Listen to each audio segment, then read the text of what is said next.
Goldstein started behind a line that was decimated by injury at the end of the first quarter and surrendered 7 sacks on the day, including this one for a Detroit safety. As usual, it was a tough Buccaneer defense that rattled the loudest sabers before succumbing to the Lions 11-0. Today, the Bucs and the Bears look for victory number 1 in 1983. CBS Sports presents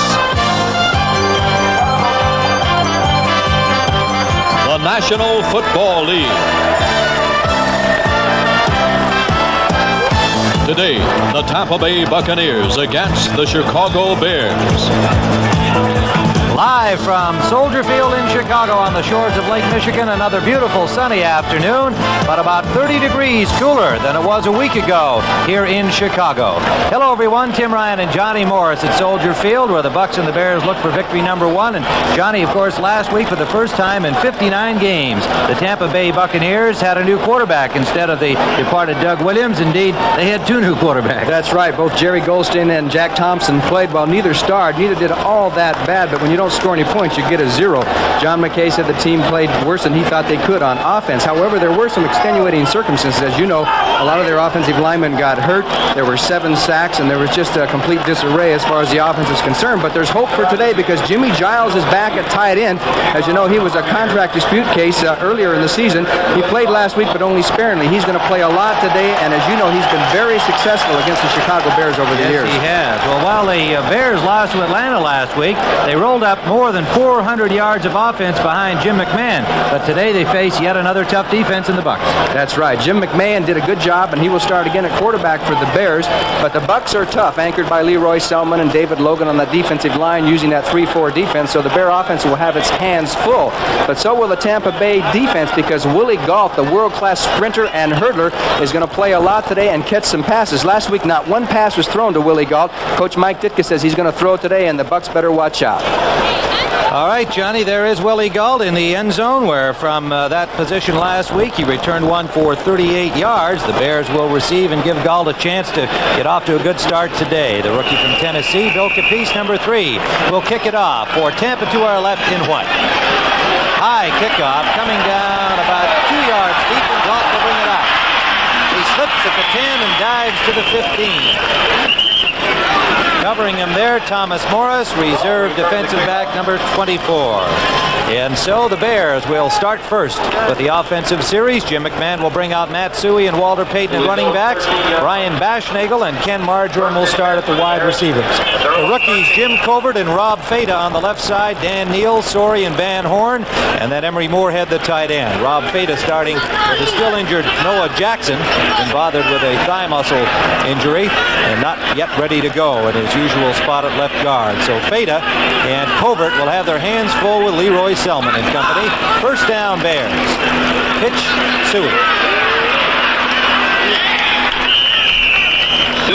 Suhey got a couple on the right side where Andy Hawkins, the linebacker, number 59, pulled him down. Looking at the Bucs defensively, one of the outstanding defenses in the entire National Football League. John Cannon, Dave Logan, and Leroy Selman across the front 3. The linebackers Hawkins with Jeff Davis and Scott Brantley moving into starting roles. Hugh Green, number 53, on the right side. John Holt, Washington on the corners. Colsey and Brown, the safeties. Holt getting that spot with the injury to Norris Thomas, who is not yet able to return to action for the Buccaneers. Moorhead, Saldi, double tight end here on 2nd and 7, and that is Saldi in motion.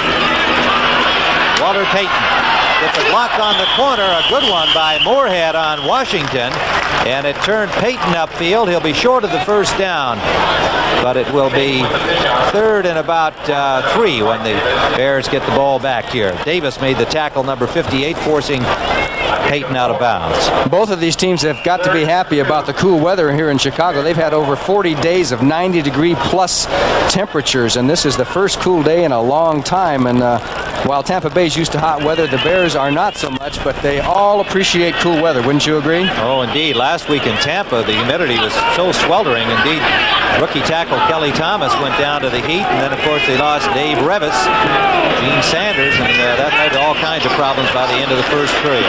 Out of the shotgun, McMahon has time but no receivers. Now he finds Payton open. Payton has the first down. to the Bears' 28-yard line before Scott Brantley, number 52, forced him out. Well, there's Walter Payton, a man who caught 8 passes last week, a man who has over 10,300 yards rushing only in his 9th year in the NFL, and he stayed alert that time as McMahon had all day. Look at that. The only runner to rush for over 100 yards more than once, and he's done it 5 times against Tampa Bay. So if they stop Payton, they'll stop the Bears, but if they don't stop Payton, things don't look too good for Tampa Bay. He's the key. Bucs defense actually rises to the challenge against the famous backs in the NFL. They seem to do awfully well against them, except for Walter Payton. And there's Payton again, slipping on the carpet and going down at the 29-yard line, a gain of less than a yard on the play. Andy Hawkins was there in front of him to make sure Walter got no farther when he got up. The Buccaneers did rise to the occasion last week. They stopped Billy Sims, of course, and then we were talking to Neil Colsey. He says, we love to shut down those great runners. He said last week it was Sims, and we're going to shut down Payton this week. We'll see what happens. They held Detroit to 77 yards in 31 carries last week. It is 2nd and 9 for the dark-clad Chicago Bears. In motion, Saldi, and he opens a big hole. Payton has a first down. A gain of about 9 yards. Cedric Brown, the safety, making the tackle. And watch the block by the remaining back, Matt Suey. 26 goes through the line, and there he really lays the block on Jeff Davis. 58 makes a big hole as Walter Payton goes through and gets some big yardage. Good block by the interior line, and especially Matt Suey right up the middle on the linebacker one-on-one. Not bad. Not bad at all. They're at the 39-yard line with a first down for the Chicago Bears. Opening series, Tim Ryan and Johnny Morris from Chicago. Suey straight ahead for a gain of about 4 yards. Well, this Bucs defense, the linebacking right from the inception of the Buccaneers has just been outstanding. You've got 2 young men in Scott Brantley who made that tackle, the 3rd-year pick in 1980 from Florida. Jeff Davis, 6th-round choice a year ago from Clemson, moving ahead of Richard Wood and Cecil Johnson. And Andy Hawkins took the job from Dave Lewis, now departed. Hugh Green coming in on the right side. They've been able to replace quality linebackers with even more quality. 2nd and 6. Dennis McKinnon, the rookie, and Willie Galt are the wide receivers for the Bears. And it's almost intercepted on a perfectly timed interception try by Neil Colsey, number 20. And that would have been 6 for Tampa Bay. Boy, he smelled that one, Johnny. That's right. The Bears had 2 receivers out there on the wing, and Willie Galt was one of them. Colsey, the free man, just comes up there, didn't worry about anybody else, just went for the interception, took a chance, and that's why he has 25 interceptions in the NFL. He'll take a chance once in a while. And it's going to be interesting to see how the Bears approach the Willie Galt situation. They say they're going to throw to him. They want him down deep, but the Bucs have not allowed a touchdown pass over 27 yards in 3 years. You know, so which is going to give? 3rd down here as the Bears try to keep the opening drive alive. And they give us to Walter Payton out of the shotgun. Payton has the first down yardage over midfield at the Bucs 49-yard line where Hugh Green forced him out. Interesting call. Certainly caught the Bucs by surprise on the passing down. Off the shotgun, watch 34, Walter Payton. There's the inside handoff, a good block by Moorhead as he came down the line, and Payton dipped to the outside. Revisori, 69, is out in front to throw the block on number 53, Hugh Green. Green gets an arm on him, but Payton was able to get just beyond that first down marker. The Bears keep the drive alive. They spot the ball right at the midfield stripe. First down, Chicago Bears. Opening offensive series. Payton again behind Suey. Gets a couple. He's met and straightened up by John Cannon, the left end, number 78. First score in from elsewhere in the National Football League today. An interconference game, Cleveland at Detroit, and the Lions leading 7-0 on an Eric Hipple to Lynn Thompson pass, an 80-yard touchdown play. Len Fonts, the defensive coordinator of the Tampa Bay Buccaneers. And John McKay saying yesterday how pleased he is with the job that he's done. 2nd and 8. Suey straight ahead. Picks up about 3 yards. Gets to the 45-yard line of the Buccaneers where Leroy Selman, the All-Pro number 63, made the tackle. Boy, did he knife through nicely on that play to stop that one. Leroy Selman has 61 sacks. That's not too bad in the NFL. And, you know, when you're rushing out of a three-man rush, however they blitz a linebacker once in a while, it makes it tough. It's a lot tougher to get through because you'll be double-teamed. And they'll double-team Logan a lot. They'll double-team Leroy Selman a lot. I mean, somebody's not going to be double-teamed, doesn't it? That's right. They spotted at the 47-yard line. So it'll be third and a long 6 for the Bears. McMahon up the middle. Open is Ken Marjoram, number 82, for the first down. He took quite a shot from Neil Colsey, but held on to the ball, and another Chicago first down. You're going to see a crisscross between Marjoram and 87 Emery Moorhead out of the shotgun. They'll come from right and left and crisscross, and there you can see that there it goes Moorhead, and here comes Marjoram across the middle, and Cedric Brown was a little bit screened off by Moorhead as he came across. It's not a pick, but he just kind of gets in the way and forces the defensive back to stay a little deeper. First down at the Buccaneers 39-yard line. They give to Payton. Trying to get inside the tackle, and the Bucs shut that down effectively. Number 58 making the initial hit, Jeff Davis, the linebacker. There was excellent defensive pursuit, piling up the Bears blockers on the play, and the gain will be about a yard. We got to give some credit to Washington. He came across the line of scrimmage and jammed up the guard, Rob Feta, forced Payton to cut inside quicker than he wanted to, and of course Jeff Davis was in there. Jeff Davis had 13 tackles last week? That is sensational. He is an exciting young linebacker, second-year man from Clemson. They call it about a half-yard gain. Man has the time, and he has Willie Gump. And they really caught it out of bounds. Out of bounds for Willie Galt. Went up in the air, came down out of bounds, and so it is incomplete. Third down. Okay, Washington is on the coverage, straight drop back, not much play action, plenty of time to throw, no pressure yet on McMahon, and you'll see Galt goes up for the ball, and he will come down. He didn't get his feet down there to drag those feet. He was worried about catching that ball, and that's one thing that that he'll learn as he gets into the NFL a little longer. You got to reach up there and kind of drag those feet for any kind of chance to stay in bounds on that situation. 5 defensive backs in on third down. Johnny Ray Smith, number 22, joining the Bucs secondary. There's shotgun again. McMahon, quick pass out to Suey. Suey is met immediately, and he is short of the first down at the 32-yard line. Johnny Ray Smith, the nickelback, made the initial contact with help from John Holt, the left corner, and so the Buccaneers did their usual bend but don't break routine again. It'll bring up fourth down. And you hit it right on the head. That's what the Bucs will do. They'll bend, they'll give you those short ones, and they figure that eventually the offense is going to make a mistake along the way, and the drive will kind of falter. Well, it did for the Bears, and Parsons is going to punt, at least apparently. This is an excellent spot to try something, because if it doesn't work, you still have the Bucs down in their own territory. We'll see what happens. Parsons standing at the Buccaneers 48.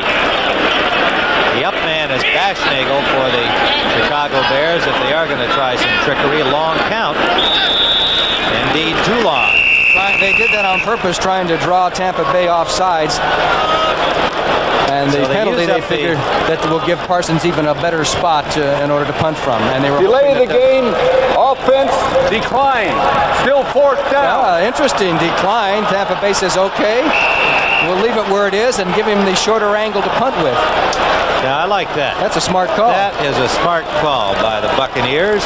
Unless the Bears fake it and go for a first down. That's right. But, of course, I think the Buccaneers were looking for that on the last down anyway. They'll certainly be looking for it here. But they have not given Parsons the angle to the corner that he wants. Another long count by the Bears. Parsons angling. Does a good job. Excellent job. Number 29, who was down waiting for it at the 1-yard line. And Bob Parsons played a little catch with his foot. A perfectly angled 31-yarder to his teammate Dennis Gentry. The Bucs will start from the 1 when we return.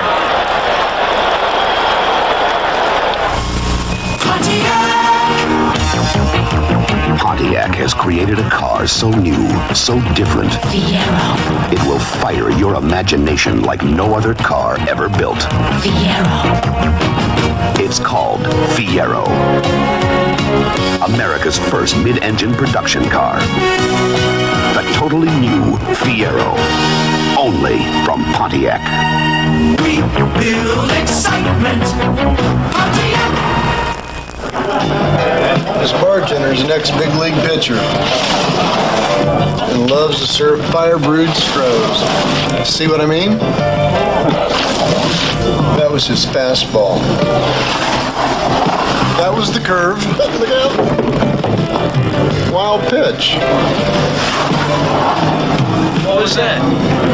Relief pitcher. From one beer lover to another's toast. Tim Ryan and Johnny Morris back in Chicago, where the Bears on the first offensive series used up 7 minutes and 8 seconds on the clock. Jerry Goldstein from Northern Illinois will start at quarterback for the Buccaneers from the end zone. It is James Owens, and the ball coming loose out to the 2-yard line, covered by the Buccaneers. And looking at the Bucs offense, with Goldstein at quarterback, James Wilder and James Owens are the starters at running back. Gerald Carter and Kevin House the wide receivers. Gene Sanders starting for the injured Dave Revis at left tackle. Snell, Wilson, Farrell, the rookie Kelly Thomas, the tight end Jimmy Giles getting his first start of the season in game number 2. Delvin Carver in for Owens at running back on the second play. And the give is to Wilder, who breaks a tackle and gets out to the 4-yard line. James Wilder, the heavy-duty man, 6'3", 225-pounder from Missouri. Osborne and Bell made the tackle for the Chicago Bears. It'll be 3rd and 7. Defensively across the front, Hartenstein, Osborne, Hampton, and Al Harris. The front four with Wilson, Singletary, and Cabral starting for the injured Gary Campbell at linebacker. Richardson, the rookie, with Frazier, Fensick, and Bell, the Bears secondary. Owens back in at running back. It is 3rd down and a long 6. The give is to Owens, and Owens diving out over the 10 will be close to first down yardage. Brian Cabral, number 54 from Colorado, making the hit. And let's see where they mark the ball. It may require a measurement. I think they're going to be a touch short. I think it's going to be a few inches short, which would put the Bucs into a punting situation from deep in their own territory. Bucs having to start from their 1-yard line following the perfect punt by Parsons. Oh, it's just about an inch or two short, and you have to punt in this situation when you're down so deep. John McKay says, let's punt. And I don't think he's even reflecting back to last week where they had 4th and very short. Melvin Carver failed to make it and wound up on the bench for the start of this game today. Well, Frank Garcia can punt. I'll tell you what, he had a good day last week, didn't he? This young man had a great day last week. Frank Garcia, 6 punts, averaging 48.2 against Detroit a week ago. And he's punting from the end zone. He had a 64-yarder. He kicks a low line drive, and he got a lot of mileage out of that. What a catch by Fisher at the 38 of the Bears, and he gets almost back to midfield. Well, there was a lot of excitement on that punt play. He had a punter kicking from the end zone. He had a line drive that went miles, and Jeff Fisher caught that like a receiver going downfield on a pass, Johnny. It was down to almost the 40-yard line or behind the 40-yard line. I'll tell you, if he had not caught that ball, that thing could have been an 80 or 90-yard punt because it was a line shot. Look at that. If he hadn't caught it, it could have been a world record punt. But he one-handed that. As it was, it went 53 yards. The Bears will have it at their own 48 when we return. The 6000 STE from Pontiac is America's performance sedan. An engineering masterpiece that gives you an amazing command of the road. 6000 STE. Technically advanced, totally satisfying. 6000 STE, only from Pontiac. We build excitement, Pontiac. Over the years, this table was painted, painted again, and finally antiqued. To remove all this old paint, you need Formby's powerful paint remover. Formby's is a breakthrough. It works better than any leading brand. Watch Formby's paint remover bubble up years of stubborn paint because it's a special wood formula, an exclusive combination of premium ingredients. I make a powerful paint remover to make your job easier. It's about time. Homer Formby. No one knows wood as good. College football returns to CBS Sports next Saturday with regional action, and many of you will see this battle, the Texas Longhorns against the Auburn Tigers of Pat Dye. Check your local listings for the game and time in your area. It all starts with the NCAA Today next Saturday on CBS Sports.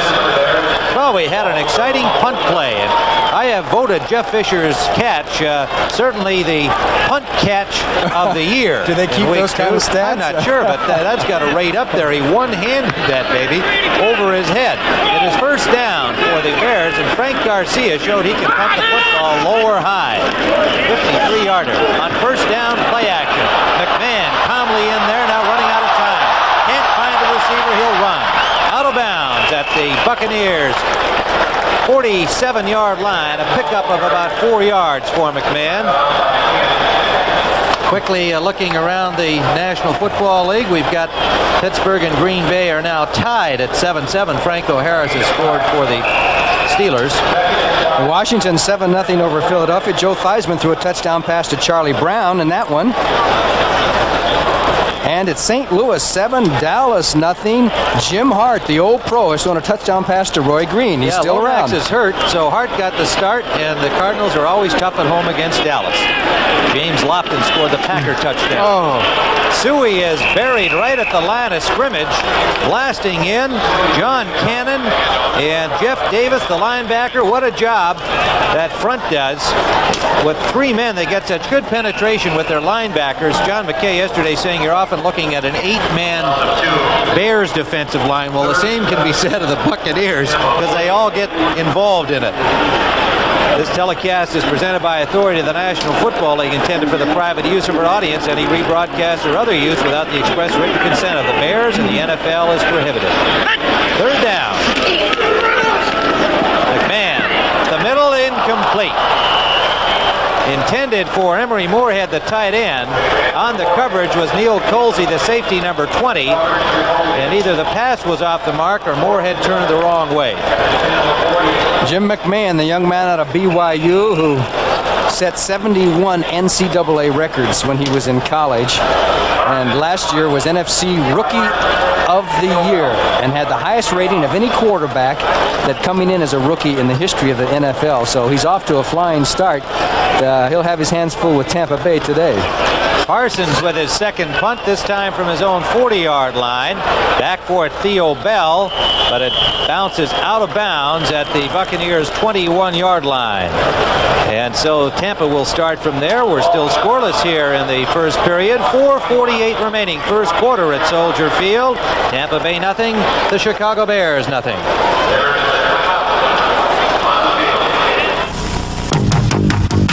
Come on in, take a seat. We're gonna tell you what the big boys eat. Name is Wheaties, crunchy wheat. Now you know what the big boys eat. Hello, milk, come on in. Jump in, berry, have a swim. Wheaties, Wheaties, crunchy wheat. Now go tell your mama what the big boys eat. Part of your good breakfast. It's easy to forget Valvoline was the first to show you how to save money by changing your own oil. And it's easy to forget Valvoline was the first to put 12 quarts in a handy carry-out case. And it's easy to forget Valvoline is the choice of leading race drivers the world over. Yep, it's easy to forget all this about Valvoline, as long as you remember Valvoline is everything you need in a motor oil. You're looking at Bear coach Mike Ditka, the former great tight end who was the personal choice of Papa Bear George Halas. He said he wanted Ditka to run this team, and Ditka's running it. They have a little bit more imagination on offense, the old Dallas-type offense. Now we're looking at Tampa. Jerry Goldstein at quarterback. Wilder finds some daylight, steps over a tackler or two, and is close to first down yardage. Out near the 31. In fact, it will be a first down for Tampa Bay to the 32. Gary Fensick, who missed a couple of plays with a sore rib, back in there to make the tackle. Well, we were talking about James Wilder yesterday. What an outstanding player he is. He certainly is, and he got some. Here's Jimmy Giles. Whoops, we're not going to see Jimmy Giles, but he threw a pretty good block. All right, we'll come back to Wilder too when we get a chance. He is the main man of that offense for the Bucs. This time he's wrapped up by Owens is wrapped up by Osborne, who had nobody blocking him, and Osborne had a clear lane to the running back and stopped him right at the line of scrimmage. There was a mix-up in the line blocking of the Bucs that time. Sean Farrell ran right into James Wilder, and they looked at each other and said, whose man was that? It ended up being neither one's. Out to the left goes Kevin House, number 89. To the right is Gerald Carter, number 87. Out of the I formation. Now they send Owens into the slot right. 2nd and 10. Straight ahead, it's Wilder, and Wilder pulled down by Singletary, but not before he picked up about 7 yards. Indeed, if it were not for Singletary making that tackle, he would have had plenty more. There was a lot of open space on that right side, Johnny. That's right. You see Otis Wilson, 55, was running out of the play here, and then as we see Wilder come up the middle, it puts them in a good third down situation, but they caught the Bears as Singletary makes the tackle and a shifting of their defense right at the snap of the ball. It is 3rd down, a long 3 for Tampa Bay, marching out of their own end. Again, Owens into the line, again Wilder, and he'll hit behind the line. And again, it's Jim Osborne. From Southern, they really put a wrap on it. They put the trap on Osborne. They had a trap on Osborne, and you're going to see Snell, 72, blocking on 68 right there. Here comes Snell to block 68 Osborne. He takes the block and gets through anyway and puts the clamps on Wilders. He beat the trap that time because he was able to get a yard or two across the line of scrimmage. Good play by Jim Osborne, who had 4 sacks last week. He earned it because apparently he was shaken up on the play, but last week he had 4 sacks. He blocked an extra point. He forced a fumble.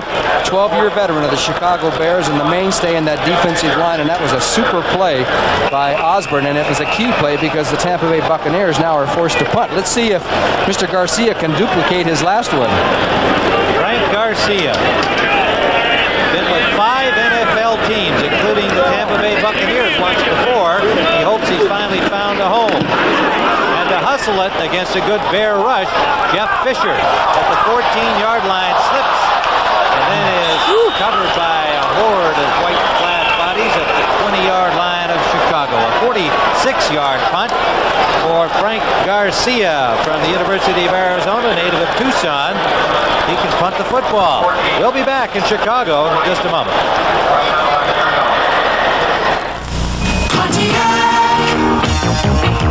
Pontiac has created a car so new, so different. Fiero.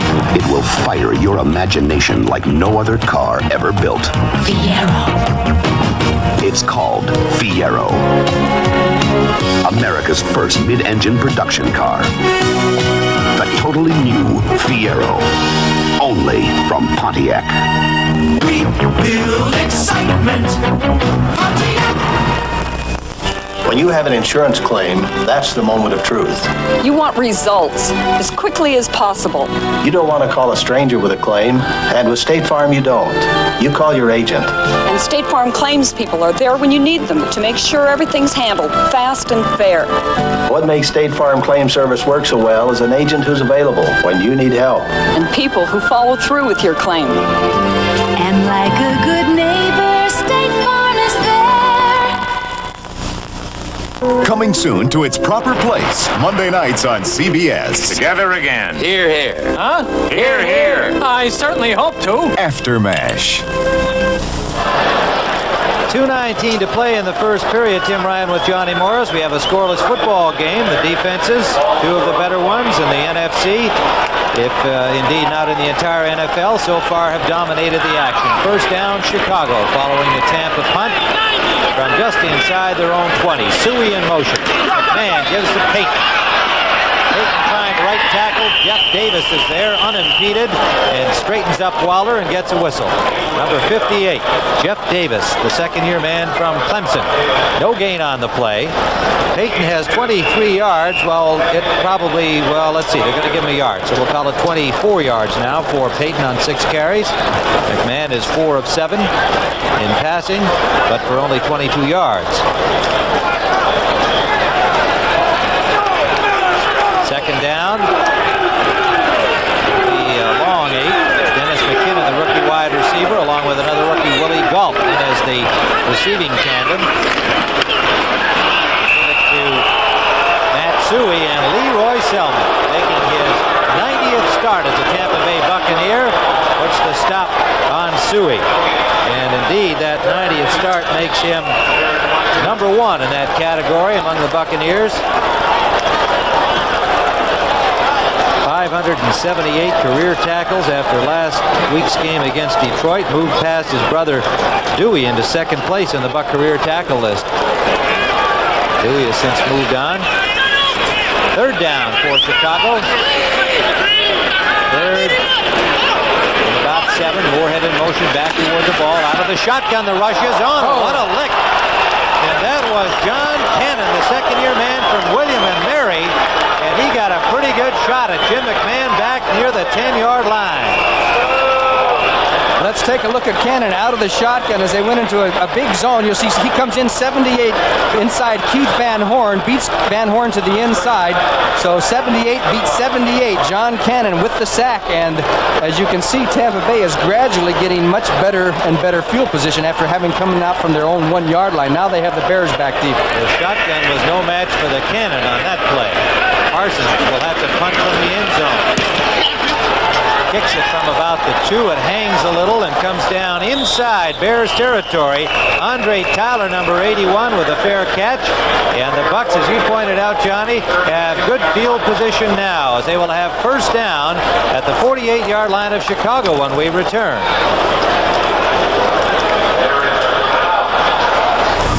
When you buy a new car, you want to keep it looking new. And that's easy with Armor All Protectant. A scientific formula that took a polymer chemist 10 years to develop.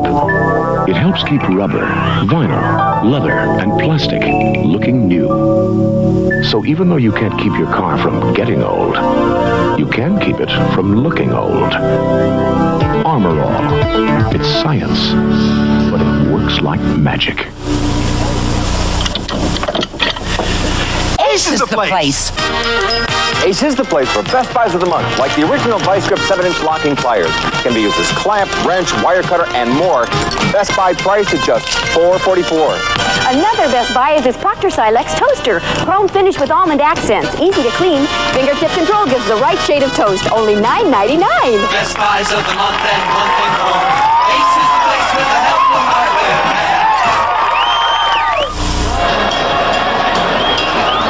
Chicago, we are still scoreless with 17 seconds left in the first period. Next week, these Bears will be at New Orleans.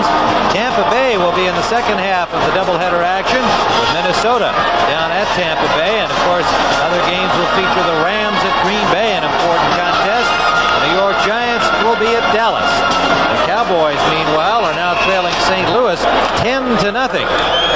In the first period at St. Louis today, and the Giants lead Atlanta 3-0 on a field goal by Ali Haji Sheikh. First down for the Tampa Bay Buccaneers. They are in Bears territory at the 48. The pitch is to Wilder. Off tackle right, he runs through people for a gain of about 8 yards. We were talking earlier about him as we see Otis Wilson, the man to pull him down. And talking with John McKay about him, Johnny, I remember you posing the question, hey, is this guy all pro material? I know that you think he is. I think he is. Every time I see him play, James Wilder, I think he's the best heavy-duty running back in the NFL. He can block. He's a good pass receiver. He caught 9 passes last week, and as you can see, he can run. So I like James Wilder a lot. And he is the third-year man from Missouri. As time has run out here in the first period of play, we'll return to Soldier Field in Chicago with the score: the Bucs 0, the Bears 0.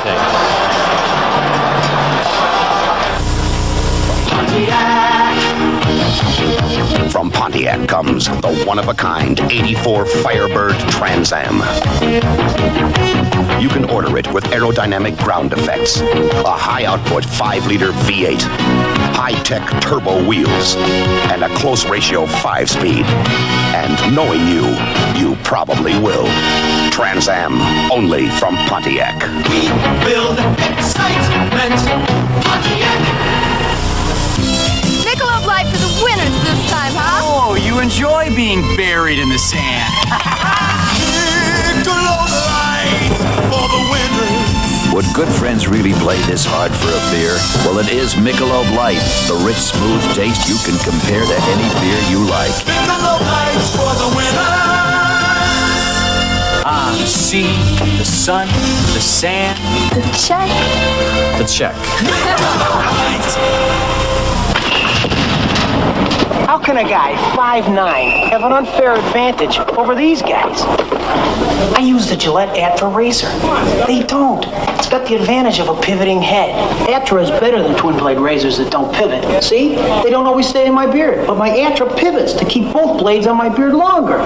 So I get a better shave, close, comfortable. Get the Gillette Atra and get the Atra advantage. Sometimes a little advantage goes a long way.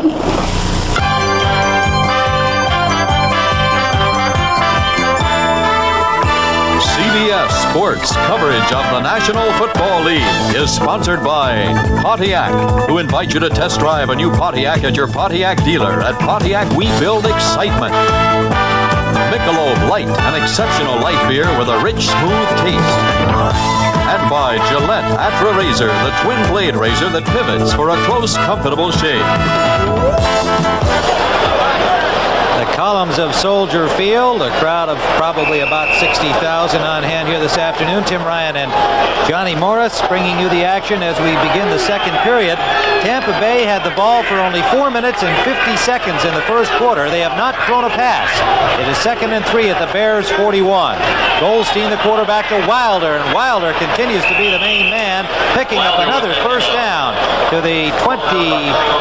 Let's make it the 34-yard line of the Chicago Bears with Mike Singletary and Brian Cabral, 50 and 54, making the tackle. The Bears have been pretty standard on their defense so far. They're going basically with a 4-man front, a lot of even defenses, whereas Tampa Bay's been using the 3-4. But the Bears are known to change defenses and blitz and do everything to you, and I know the Buccaneers are certainly aware of that. Bucks come out in the eye. Carter to the left, House to the right. Short drop, and the first pass is complete to Gerald Carter. Carter gets to the 30-yard line. Carter, the fourth-year man from Texas A&M. Leslie Frazier on the coverage, number 21. So we have seen Mr. Goldstein's first pass of this football game. As you know, the Buccaneers moved the ball real well during the exhibition season, and people were saying, well, we're not going to miss Doug Williams all that much. And then things went awry last week, and this is a big week for two quarterbacks, especially Goldstein right now, because he's in there, and John McKay's expecting this offense to move the ball a little bit. 2nd and 6, in motion behind the ball, Owens. Pitch to Wilder. Wilder trying the left tackle side, shook off the tackle of Cabral, was hauled down by Osborne, number 68, after a gain of a couple. It'll bring up a third down for the Buccaneers. They are in Bears territory at the 33-yard line. And notice the neck collar that Jim Osborne is wearing. More and more of their players are starting to wear that foam rubber neck collar around their necks to prevent the backlash. That's the one place you can get a serious injury, and even though it's uncomfortable to begin with, you kind of get used to it. So anybody has a youngster, I advise, wear a neck collar. 3 wide receivers are in for the Buccaneers, and the Bears have sent in Schmidt and Williams to join the secondary, but there was an infraction before the snap of the ball, so whistles on the field. False start offense, number 74. False start is charged against Tampa. I mentioned earlier that the St. Louis Cardinals doing their thing as they do at home against the Dallas Cowboys. It is 10-0 in the first period. And they are going with Jim Hart at quarterback in St. Louis today with the injury to young Neil Lomax. False start drops them back to 3rd and 9 for the Buccaneers. That could be a costly penalty. Now they've got a tough third down situation. Bears with 5 defenders in. The second time, and up the middle, incomplete, intended for Gerald Carter. There were 3 Bears around him. Terry Schmidt may have got a hand on the ball as it was thrown into traffic there. And it'll bring up 4th down. So the Bucs get into Bears territory and come out empty, and that does not put a smile on the face of John McKay. John McKay has led this team to the playoffs 3 out of the last 4 years. And of course, as you know, he went through some real suffering. They lost their first 26 games as a franchise, but overall, it's probably the best. This franchise has done the best of all new franchises in the history of the NFL. In other words, made it to the playoffs sooner and have done better. Here's Garcia, nearly blocked, as Tyrone Keys had a clear path in there. Garcia just got it away into the end zone. It'll be a touchback to make it to Richard Dent, number 95, the rookie from Tennessee State, who had nearly had himself a block. Like he juggled the snap a little bit. And he saw Dent coming, and he figured he better hurry up, and he just got it off, and there was a slight contact there, but not enough in the official's judgment to rule interfering with the punter. We are still scoreless early in the second period at Soldier Field. Up before the sun, got the Honda ATC, gonna have some fun. Going freewheeling, it's my lucky day. Going freewheeling, come on out and play. Take it up, take it down, round and round and round. Going freewheeling, got the Honda ATC. Going freewheeling. Billy Ray Perkins, for one brief moment, played left field in the majors. Looks like a stroll-like night. Looks like a stroll-like night. Looks like a stroll-like night. When things are going Stroll-like, a great tasting beer that doesn't fill you up. Looks like a stroll-like night. When nothing can go wrong. Looks like a stroll-like night. When good times come along. One of the most popular boxers on the scene today will be seen on CBS Sports next Saturday. Ray Boom Boom Mancini defends his WBA lightweight championship against number 1 ranked Orlando Romero of Peru. And also on that card, exciting young Robin Blake, who no doubt will have himself a title fight against Ray Mancini if he doesn't stumble over the likes of once beaten Melvin Paul. An exciting lightweight doubleheader next week on CBS Sports Saturday, 4 o'clock Eastern Time. Joe Clancy, Sugar Ray Leonard, and I will be there to bring you that action, and we're looking forward to some boxing excitement. It is first down for the Bears from their own 20-yard line following the Bucs kick. Neither team able to mount any kind of a sustained offense. Walter Payton hit at the line of scrimmage. His defense continues to dominate. Noseman Dave Logan, number 76. He is some kind of a load. He's so quick, he's tall, and really in many ways is the heart of the Buccaneers defense. That's right, and he takes a lot of double teams. Now you'll see Logan, he's right over Hilgenberg, number 63, the center. Now he's going to have to obviously jam up things here. You'll see Jay Saldy, it comes down, he's number 81, a man in motion right there to hit Logan again. That's a double team, the tight end and the center just jamming up Dave Logan. He's got to take that punishment, bounce off 2 men, and make the tackle. Now you talk about football player, there's one right there. You bet. Gain of only a yard. 2nd and 9. They swing it to Willie Gault. He's got nowhere to go. Mike Washington, number 40, was all over him like a blanket as soon as he caught the ball. And it'll be no gain, maybe even a loss of a half yard. And you're seeing a little history for Willie Gault. This is his first pass reception in the National Football League. As you know, he did so well in the Helsinki World Games in the hurdles, finished 3rd in the hurdles, and he can run about a 9.200, and he's a definite deep threat. This was a short pass, and has not got too many yards, but he'll probably remember it for a long time. His first pass reception in a regular season NFL game. 3rd down and 9 for the Bears from their 21. Out of the shotgun. They've got a wing left, and now in motion, Emery Moorhead back to the ball. McMahon has an open man, Suey. Suey is dropped at the 25-yard line for a gain of only 3 or 4 yards. And it was number 24, Thomas Morris, in as an extra secondary man making the tackle. And the Bears fans not too pleased with that offensive display by the Bears. Chicago had the ball for 10 minutes and 10 seconds in the first period compared to 4:50 for Tampa, but failed to move it into scoring position. Parsons will punt again, hitting it from the 16-yard line. A dandy. Driving back, Andre Tyler inside his 25. Tyler gets to the 34-yard line of Tampa Bay, where the first man to meet him was Brian Cabral, number 54. 51-yard punt for Parsons. 11:43 remaining first half. We are still scoreless. Learjet, Coco Lima on the final, gear down, lock for full. The test pilot who broke the sound barrier, General Chuck Yeager. Reliability means a lot to me. That's why I go with AC Delco technology in my car. This AC fire-ring spark plug is no bigger than a bullet. Get us engineered to give you up to 30,000 miles of reliable performance. Never wait for trouble. AC Delco, the smart parts. For 40 years, they've never let me down. I've loved this river since I was just a kid. But as more people moved in, it was bound to get dirty. So I was glad the town upstream installed a treatment system. Phillips Petroleum developed the plastic that makes it possible. Now, I don't know much about gasoline, but I go to Phillips 66. Because I'm not just buying gasoline, it's like I'm helping keep my river clean. Fine products for you and your car from Phillips Petroleum, the performance company. Next, can Yvonne Lindell win his first Grand Slam tournament? He faces defending champ Jimmy Connors in the men's singles final of the U.S. Open on CBS Sports. Next. Well, I wonder if we'll see a check sweep or a sweep check or something like that today.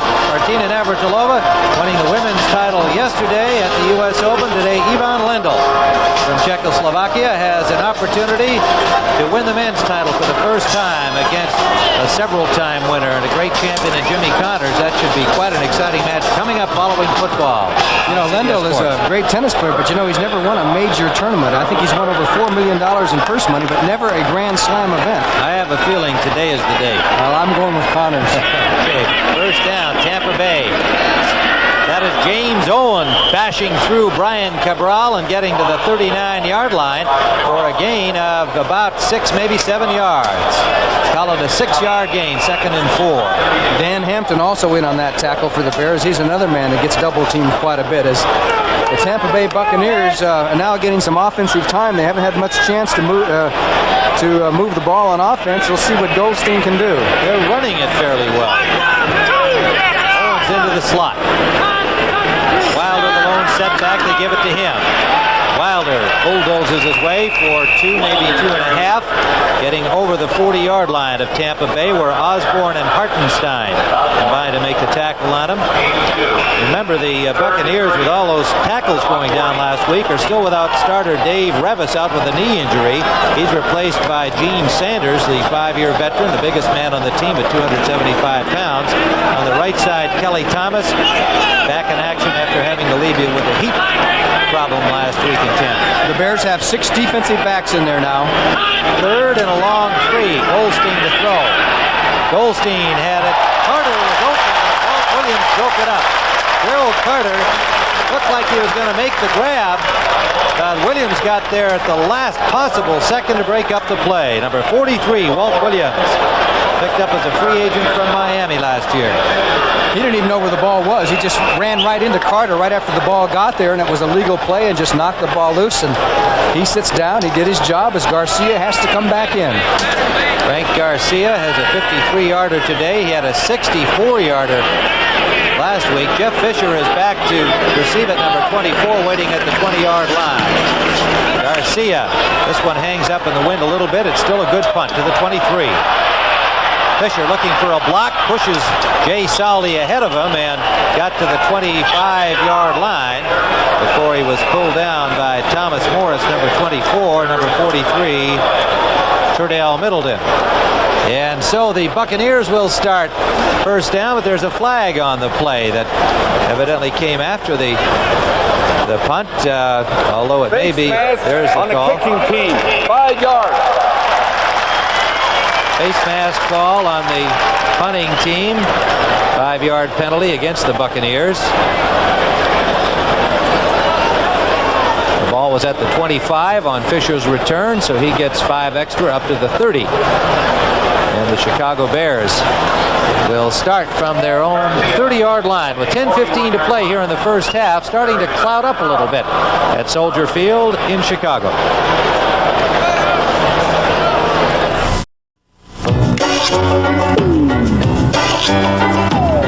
If you run a small business, profits can get squeezed when inventory doesn't match up with production. What can help is a visit to an IBM personal computer dealer. Once you've explained the kind of help you need, a computer expert will show you the system that's right for you, show you how simple it is to get started, and how IBM's easy-to-follow instructions and library of business and management software can help you solve your problems and give you a tool for modern times. The IBM personal computer. Not only can it help you plan ahead, it'll balance your books and give you more time to make dough. And the cost? That's the icing on the cake. Your own IBM personal computer. Try it at a store near you. Tim Ryan and Johnny Morris back in Chicago. Looks like the Bucs and the Bears had the same idea in their offense today.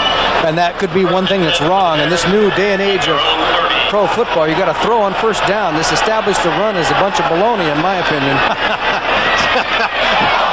I wish you wouldn't waffle. There's an interception by Holt, Johnny Holt, from West Texas State, intended for Kenny Marjoram, and the ball popped up, probably off his shoulder pads, and Holt makes the first interception of the afternoon, and Tampa Bay has the ball as the Bears threw on first down. Yeah, they threw on first down. You're right. However, it should have been completed. The pass was right there, bounced right up off his pads and shoulder pads, and there's John Holt with the interception. Tampa Bay has the ball, and that's what you call alert football playing. John Cannon says nice catch and goes to throw a block as Holt takes it down, finally brought down. Tampa Bay has the first big break in the game. They're down at the 37.5-yard line. Johnny Holt, the third pick in 1981, makes his first interception. And getting that starting spot with the injury to Norris Thomas. And Leo Colsey saying that Holt gives us a little more speed. He said the rest of us are a little older and slower. It's nice to have some speed out there in the corner and Holt. So let's see what the Bucs can do. Goldstein continues at quarterback. He's got a man open. The pass intended for Kevin House is incomplete. It was too low, and House claiming that he scooped it up before it hit the carpet. The officials ruling otherwise. It looked like he may have trapped him. He was open. The pass was a little bit down here, but it does look like the ball scoops on the bottom. See, it did hit the ground. No nice try of but it was a nice try by Kevin House, who has a little bit of a groin pull. He strained it in practice, but he seems to be running okay today. And, of course, he's had big days against the Chicago Bears. They do fear him. This is James Owen with Mike Singletary in pursuit. Singletary knifed into the backfield and then wound up in a lateral foot race with the running back Owens, and Singletary caught up with him. There'll be no gain on the play, maybe a loss of a half yard. Mike Singletary, had a nice chat with him the other day out at Lake Forest, the Bears training camp site. He is such an intense football player. Intense has become a real cliche in sports terminology, but there is a guy that adjective fits perfectly, because Singletary just loves to play. He likes to be a leader. He loves being in the middle. He wants to be the best middle linebacker in football, and he's giving it a good try. 3rd and 11. Extra defensive backs in for the Bears. They go to Carter, and it is incomplete. Again, it's Walt Williams arriving when the ball did, and Carter was unable once more to hang on almost identical play to the last time Williams broke it up just moments ago. Now the Bears, they were in a tight formation, so the Bears had their extra defensive back, and Williams is a free guy. He's just coming over here to pick up the back. He got screened out for a while, but by the time Goldstein could get the ball out there, here comes Walt Williams to bounce Gerald Carter once again and stop the drive. 4th down. Frank Garcia has himself another busy afternoon. He's waiting for the snap at the Tampa 50, and let's fly another high one this time. It gets a Bears bounce and is down by the Buccaneers, number 44, Dwayne Osteen, activated last week with the injury to Mark Cotney, putting him on injured reserve. Osteen back as a Buccaneer. 23-yard punt. We'll be back. 8:58 remaining first half. One more set, guys? Nah, you guys are just too tough today. For Michelob Light? You should have quit while you were ahead. Michelob Light for the win. Would good friends play this hard for a beer? Well, it is Michelob Light, a rich, smooth taste you can compare to any beer you like. Michelob Light for the winner. I don't get it. You guys killed us. Don't blame us. You suggested we play for a Michelob Light. Michelob Light. Esther, you did send that Federal Express, didn't you? Oh, yes, Mr. Bogus, you're covered. Oh, Ed, you did send that Federal, didn't you? Yes, Fred, we're covered. You sent that thing Federal, didn't you, Nick? Yes, sir. Good, I'm covered. I'm covered. I'm covered. Hey, I'm covered. Are you covered? I'm covered. I'm covered, are you covered? I'm covered. Are you covered? I think we're all covered. I'm covered if he's covered. Cover yourself with Federal Express. Why fool around with anyone else? Dennis Weaver, Susan Day, Andrew Stevens, Maude Adams. Monday nights this fall, Emerald Point will set your screen on fire. By Dwayne Osteen. In the pro set, Suey and Payton. Bashing right, Marjoram left. Walter Payton, nowhere to go. Now he breaks loose and gets out to the 20-yard line. There's a piece of Walter Payton. Hugh Green was the man to pull him down. He ran into a brick wall of white shirts and somehow got about 4 out of it, maybe 5. Well, I'll tell you what, David Logan and the rest of the gang just jammed up. You can't even see Payton anymore. They might even claim a slow whistle on that baby, but Payton just jammed out there, and of course he had number 53, Hugh Green, one-on-one there, and Green made the tackle. Winds up as a 6-yard gain for Walter Payton, who's up to 33 yards on the day. In the rushing department, 2nd and 4 from the 20-yard line. Galt and McKinnon now the wide receivers. Payton again right up the middle, and he will be close to the first down, and depending on where they spot it, he ran through the nose tackle David Logan. That's right, Logan was right there. Logan was right there. You see Hilgenberg, 63, the center, blocking on Dave Logan. Pretty good stand-up block, but he throws Hilgenberg aside. But by the time he gets himself set, Payton's on the way through, and you got to get 2 hands on him. And Logan missed out on that one, but he did jam up the middle. He's always there. You can't knock him down very easily. And, you know, he's one of those nose guards. You know, they take a lot of punishment there. All those double blocks that we saw, 2-time blocks. And I like the way you were campaigning with him yesterday for more money. I mean, you were saying nose tackles unite. He liked the sound of that, too. It is 3rd and very short. Maybe they should pay them a double salary since they're doing the job of 2 tackles inside. Boy, that'll cause some concern in management. 3rd and very short. Matt Suey to the 25-yard line around the first down marker. Did he get it? Jeff Davis stacked him up, the linebacker, number 58. It looks like he might have it. Scott Brantley got through there and almost stopped him. Number 52 knifed through as they doubled Logan again. But Brantley made the hit, but Suey had too much momentum to get the first down. It is first down for the Chicago Bears out to their 25-yard line. Hilgenberg continuing to play at center for Dan Neal, who started. Bears with 5 first downs to 2 for Tampa Bay. Neither team, as we have commented, has been able to move the football. Deep for Galt. Broken up by Mike Washington at the last minute and intercepted. Intercepted by Cedric Brown, number 34, off the tip from Mike Washington, and Brown returns it all the way to the 45-yard line. What an alert grab by Cedric Brown as he picked it off when it had been broken up by Washington, and Johnny Washington looked at just the last second. And credit to Washington, who was step for step with Galt. And here's the end of the play as Galt had himself a step lead, but the pass was a little short. You see he's starting to glide because the pass is a little bit behind him. And then Washington just got his hand up there, batted away, and there is Cedric Brown with the interception. Good play by number 34 and number 40. Tampa Bay has the ball, and they have it at the 46-yard line. That's the most excitement we've had since Jeff Fisher's punt catch. We'll be back. Giving that extra effort makes winners. Be all you can be. Sponsored by the U.S. Army. Will field it at the 8. He's to the 10, the 15. Upchurch gets a block. Breaks a tackle at the 35, and he may go. Rick Upchurch is the NFL's all-time punt return leader with nearly 3,000 yards and 8 touchdowns. Extra effort at his hazardous job has made Rick Upchurch the best that he can be. A Ranger never takes the easy way out. You're reaching deep inside you for things you've never known. No! That's why getting into the Rangers is tough, and the training is tough. Be all that you can be. So it makes me feel like I'm part of something really special. Be all that you can be. And I'm not the only one. You can do it in the Army. 6:39 to go first half.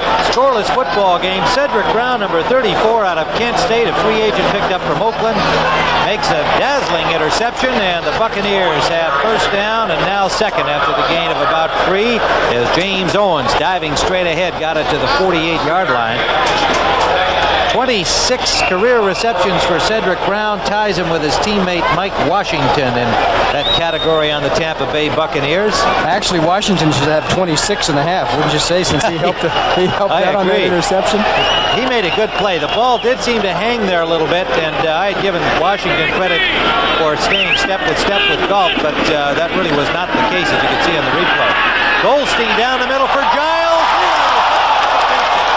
Gary Fensick had that one figured all the way, but could not hang on to the football. But Fensick breaks up the touchdown try to Jimmy Giles. Okay, this is what they've done against the Bears quite successfully with Giles as he goes straight down on an arrow pattern. Todd Bell is the strong safety. Gary Fensick is the free safety. Now you can see if he's hit him a little bit earlier, but the pass hangs up and 45 comes over from his free safety spot and knocks the ball down. Mike Richardson was there also, so they had him inside, outside, deep. 6 defensive backs are in for the Bears on third down. Goldstein, good catch by Carter. Carter with a good move. Gerald Carter, the 10. Gerald Carter, is he in or not? He's out at the 1-yard line. Gerald Carter, and what a move he put on Mike Richardson, the rookie from Arizona State, turning him around. And the key was Walt Williams, 43, slipped on his coverage and fell down. And then when Carter came back, he was just getting up off the ground. But that was the key, is Gerald Carter. Now, if you watch this pass, now watch Carter turn here, and there's 43 getting up. That's Walt Williams, who slipped on the coverage. He would have been there, but that's the way football goes. He came back against the grain, turned on the speed, almost got all the way, and finally, Todd Bell, 25, knocks him out of bounds at the 1-yard line. 51-yard play for Gerald Carter from Jerry Goldstein, and here is wow, is he hit by Singletary. Mike Singletary, and there's somebody underneath as well, but it was Singletary. They really straightened him up, and it is 98, and that is Tyrone Keys, the rookie defensive end from Mississippi State, but Mike Singletary really popped him. He certainly did. That's what those linebackers do down on that goal line. Look where Singletary is, way back in the end zone, number 50, and watch, he could come giant. He gets a full head of steam. Here gets Wilder, gets the ball, goes up over everybody, and puts the clamps on Wilder. Second and goal for the Buccaneers. In the throw set. Goldstein to throw. Has the time. There's the man. No. He was out of bounds. He was out of bounds. It was Melvin Carter, number 28, but he was standing in the white when he caught the ball, so it is incomplete. Third and goal. Actually, what happens, it was the way his feet were when he was in the end zone. He came down on his knees with his toes backwards rather than coming straight down, or he would have had a touchdown. It's just a matter of technique. Because he was clear. He was wide open. Terrell and Frazier come into the Bears defense. Keys, and wouldn't that be something if they have to settle for 3 points? 3 tight ends are in for Tampa Bay on the third down play. Play action. Goldstein trying to run, will not get there. And it was Al Harris, number 90, putting the grab on him and forcing fourth down. Gary Fensick right there with him. And the Bears come up with a big defensive play. On the quarterback rollout, Mike Hartenstein, number 73, does a good job of turning this back in. And then you're going to see Harris. There's Hartenstein turning Goldstein in. Here comes Harris from the backside, and Gary Fensick, 45, on the tackle, and they stop him. They'll settle for 3 points in that 1 yard. Gerald Carter's probably talking to himself. If I could have gotten 1 yard further. Bill Capice with the field goal try, a 20-yarder, which is good. And so we have our first points of the day. And it came off the interception by Brown, the 51-yard pass play to Carter to the 1 yard line. The saving tackle down there by the Bears, Todd Bell, turned out to be a big one. And then Harris doing the job on the quarterback, Goldstein. So it is a 3-point margin for Tampa Bay. You know, when you come right down to it, they had 4 downs. They had 3 downs to go a yard. If you can't do that, you don't deserve a touchdown, right? True enough. That's probably what John McKay is thinking to himself. Although he is saying, well, we're up. We got 3, they got zipped. 4:10 remaining in the first half. Next week on CBS Sports, our NFL lineup begins with the NFL Today, and these Bears will be at New Orleans against Bump Phillips and the Saints.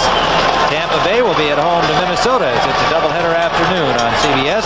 The Rams at Green Bay, the Giants at Dallas. Check your local listings for the games and times in your area. Green Bay, meanwhile, as I know we are being seen there today, they are now in front of the Steelers 14-13. Lynn Dickey with his second touchdown pass to James Lofton. They both been bombs too, Johnny. 71 yards and 73 yards. I think the Packers have some offense. Franco Harris scored a touchdown for Pittsburgh. Capice with a kickoff here in Chicago. It's taken by Hutchison, the rookie, number 32. Hutchison gets to the 22-yard line. Anthony Hutchison before he's pulled down by number 55, Danny Spradlin, reserve linebacker, and Michael Morton, reserve running back, number 1. An 8-yard return for Hutchison. John McKay talking things over with the coaches upstairs. The Bucs going 53 yards in 7 plays, using up 2:29 on the clock. A 20-yard field goal by Bill Capice, our only points of the afternoon with 4 minutes to play. First down for the Chicago Bears. Bashnagle moves into the slot left to give us to Suey. Suey going straight ahead, picks up about 4 yards over the middle of the Tampa Bay defense. Scott Brantley, number 52, on the tackle. I see that Jay Hilgenberg is playing a lot of center for the Bears. Dan Neal is not in there. I don't know if he got an injury. We'll try and find out if there's an injury report on him, but it's been mostly Hilgenberg, as the Bears have not done too much in the way of motion or, a lot of fancy stuff that they have done during the exhibition season. They've been playing fairly conservative so far. 2nd and 5. Play action, slow developing. McMahon has Peyton wide open. 30-yard line. With a 10. Touchdown. Walter Payton took 2 Bucks with him for the last 10 yards. Holt and Brown were unable to keep Walter Payton out of the end zone. A 73-yard touchdown play. What a super run. He got open down the sidelines as the Bears did all kinds of things here on the fakes. They faked an end-around reverse with McMahon, who held the ball, and you'll see Payton all by himself, and then he takes it down the sidelines, but you'd never know. He has that stutter step. That was Holt giving a try at him. They tried to hit him high. He goes into the end zone. You cannot hit Walter Payton high. Cedric Brown tried to hit him high, and he just juked them out, both of them, and went in. Great play. Bob Thomas in for the point after. His first action of the day, and it is good. So as the Bucs scored on a field goal. The Bears responded with a 73-yard touchdown play. 77 yards in 2 plays. The drive, if you can call it that. And the Chicago Bears are on top 7-3. We have 3:12 remaining here in the first half. Walter Payton, he's something else. He's got a great straight arm. He's got great speed, great change of directions, stutter speed. He can, shift his speed so well that he can just fake you out. You just don't know what to do. And the strength. We saw Cedric Brown with a grab of his jersey at about the 5-yard line. And as you pointed out, that isn't going to get it done. You got to get his feet out from under him, which is not so easy either. But he just showed his strength by just lugging Brown into the end zone. That's the longest touchdown pass against Tampa Bay since 1980, and it comes from a running back, Walter Payton. Perfectly executed play by Jim McMahon, who faked beautifully. Indeed, it seemed to me it was almost too long developing.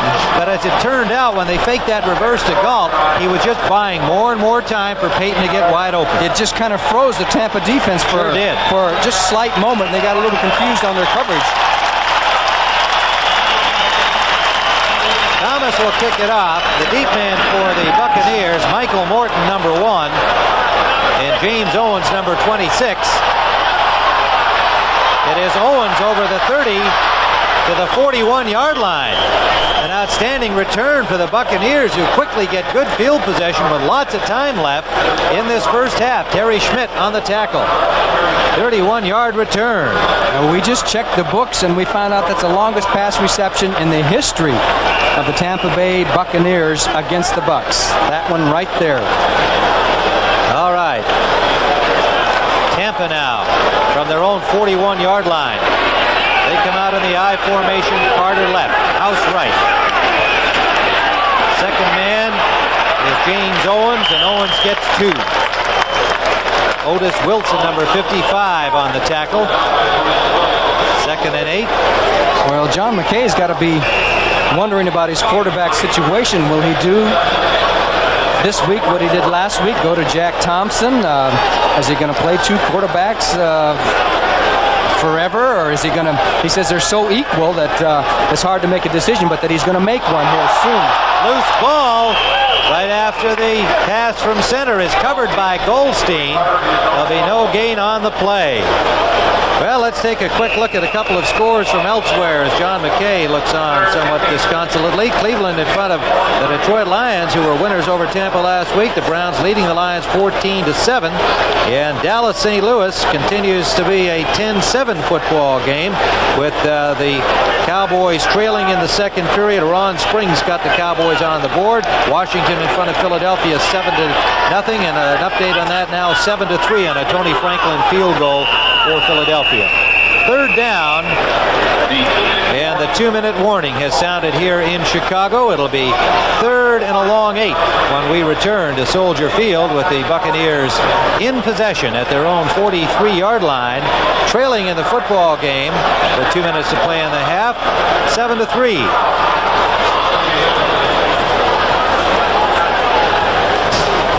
I'm Danny White of the Dallas Cowboys, inviting you to a special celebration.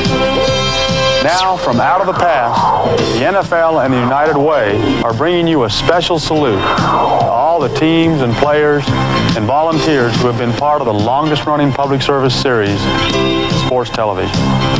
It started back in 1973 when another Cowboy quarterback brought you the story of Gay Levon, a child who survived critical heart surgery.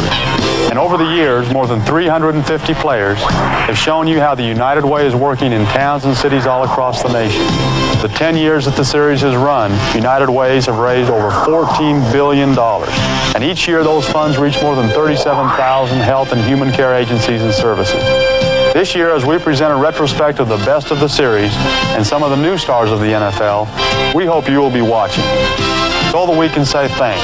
Because thanks to you, it works for all of us. The United Way. The preceding message was brought to you by the National Football League. 3 wide receivers are in for the Tampa Bay Buccaneers. 6 men in the secondary of the Chicago Bears on a big 3rd down for Tampa Bay. From their own 43-yard line, it is 3rd and 8. And you can see that they are only 1 for 7 today, converting on third down. The Bears are doing quite well. Goldstein is 2 for 8 in passing. Avoids the rush and completes a wobbly pass to Carter out to midfield. It's short of the first down. Making the hit was Walt Williams, number 43, and Carter must be tired of seeing Walt Williams around the ball every time it comes to him. Well, he stopped him, too. He made no progress after catching the ball. Of course, sometimes it's a little tough on a receiver. You're concentrating on catching it, and you can't get your momentum going. But the Bucs are going to play it safe. Apparently, they're going to punt the ball with about a half a yard to go for a first down. The ball at midfield. It's 4th and a little under a yard, and Garcia in the punt standing at his own 35. 7-3 ball game. I got to take the percentage call there.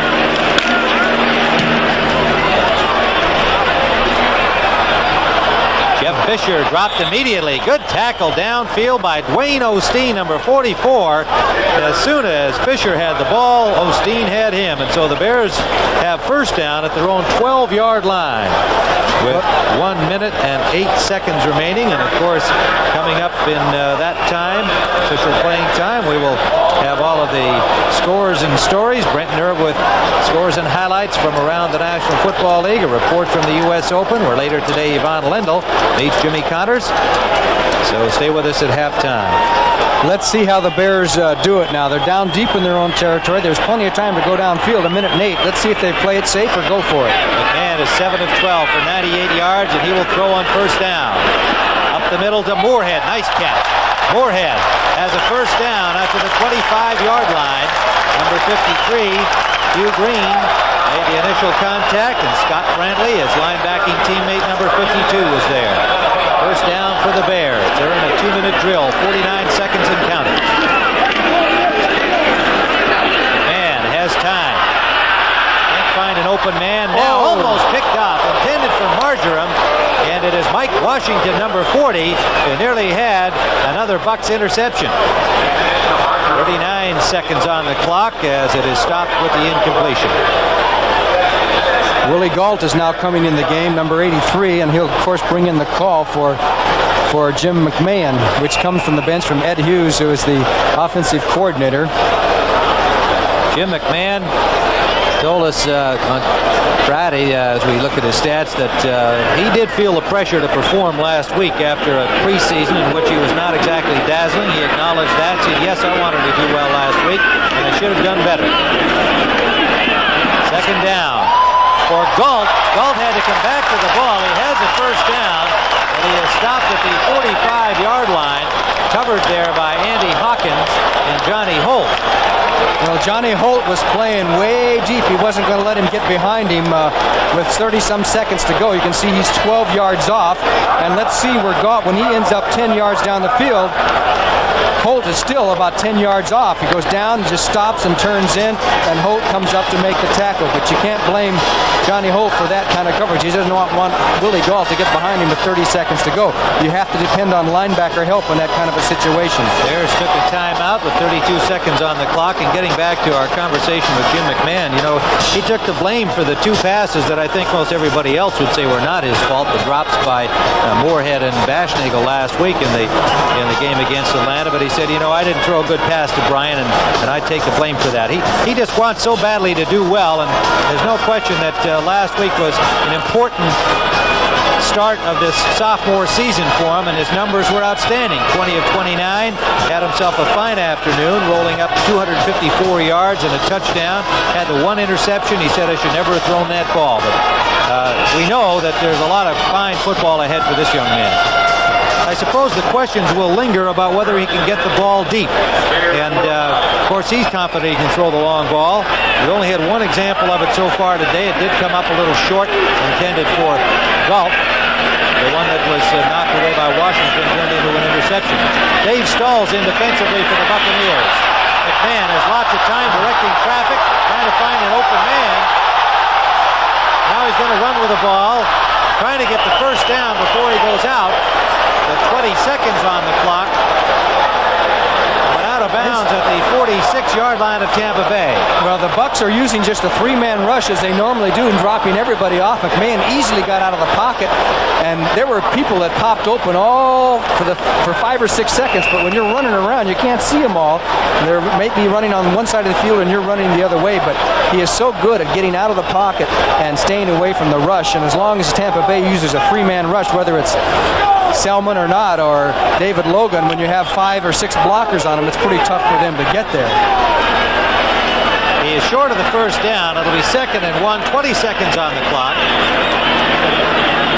Out of the I formation.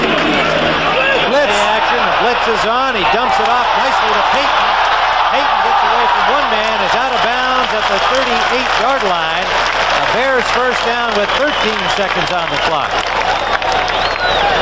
They had a good rush on him that time with the blitz. Andy Hawkins, number 59, leading the charge.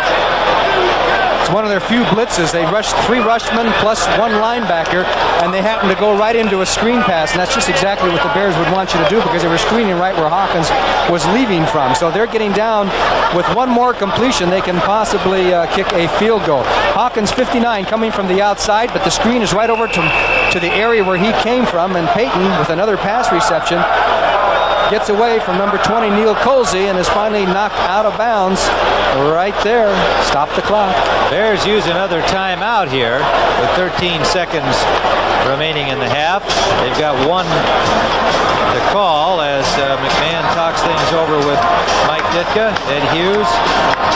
McMahon is an interesting young man. He had a terrible accident when he was 6 years old. He was trying to cut a thing on his belt with a fork, and it jammed up and hit him in the eye and did some damage to his cornea, so he can't see beyond about 80 or 90 yards, but he says in football it doesn't really matter too much. I guess it doesn't, but he came back from that, has to wear dark glasses all the time because of the light that goes into his eyes from bright sunshine.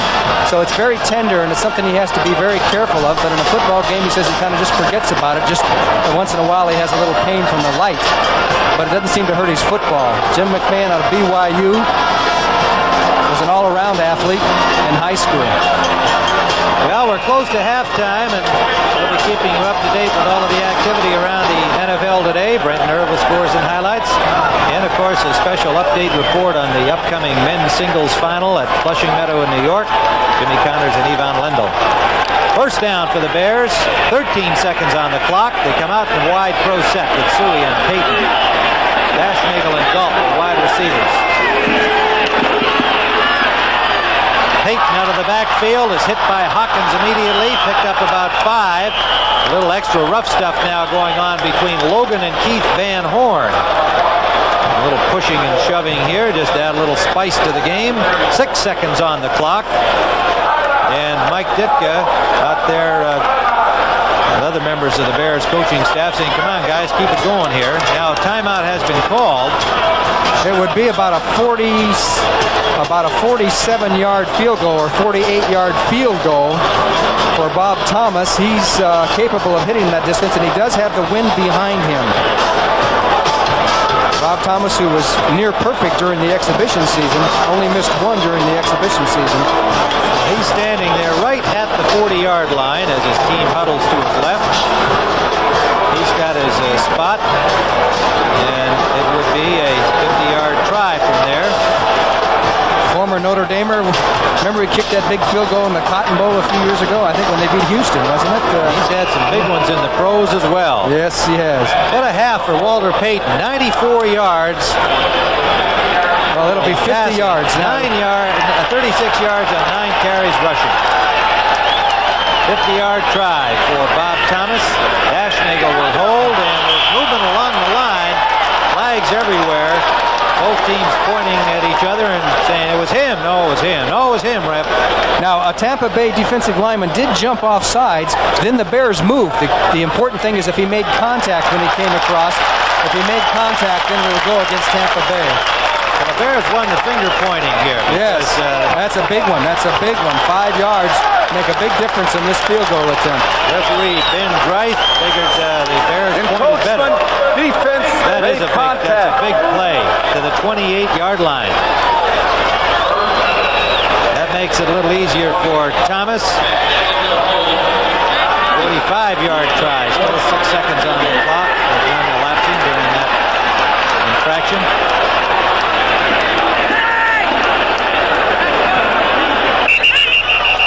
Now the whistle again, just as Thomas let it fly. Let's see who gets the call this time. Hilgenberg was knocked on his backside as soon as the ball was snapped, or slightly before. It looks like right guard was a false start. False start against the Bears. So now it's going to go back 5 yards. So they'll be back where they began. This is taking longer to finish than a basketball game.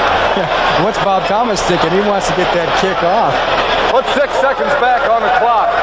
He got a practice try. You can hear the referee Bright saying, let's go back to the original time remaining, 6 seconds, because again we had an infraction, so no time should have elapsed since that penalty was whistled before the ball was snapped.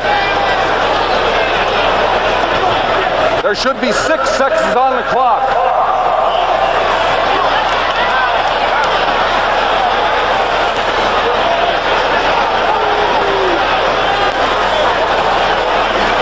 Well, we'll see if Ben gets his way. There it is. That gets some applause. There was Bob Thomas was all by himself while the team huddled off over to the side. They just let the kicker meditate and think for himself. Nobody talks to him. Well, here he is back where he started.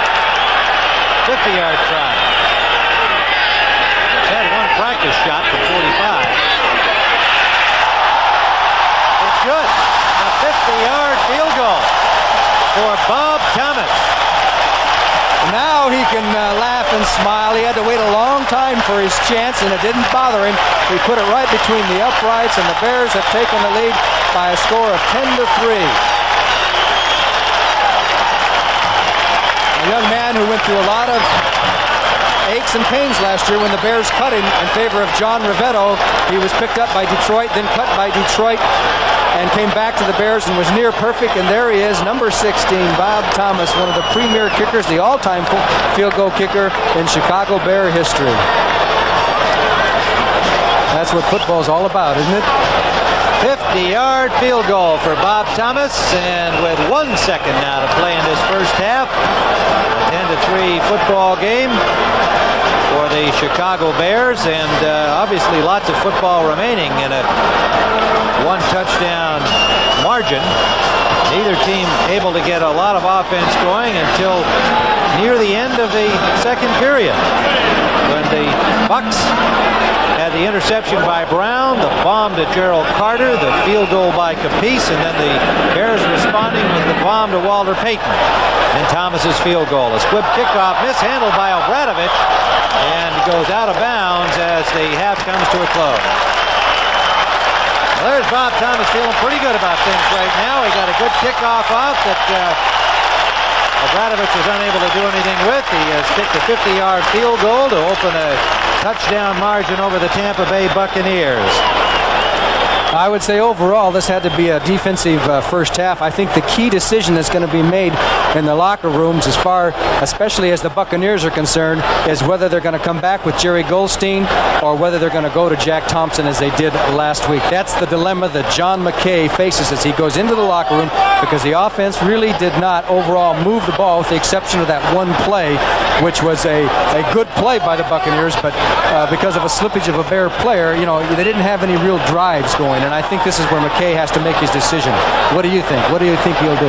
Well, I'm going to predict that we'll see Thompson before the end of the game. How's that for a waffly prediction? I would go along with that. I think that he'll do the same thing. I agree with you. For the Bears, it's Jim McMahon. The big play, of course, an individual super effort by Walter Payton as he caught a pass that should have been 30 or 40 yards. He took it all the way on his individual ability, put the Bears on top, and the momentum seemed to swing towards the end of the first half. And a key area of the game, I think, was when with a minute to play, the Bears had the ball on their own 12 with a 7-3 lead, decided to go for the marbles. Rather than play it out, they threw a pass on first down, moved it out, went down, and got the field goal.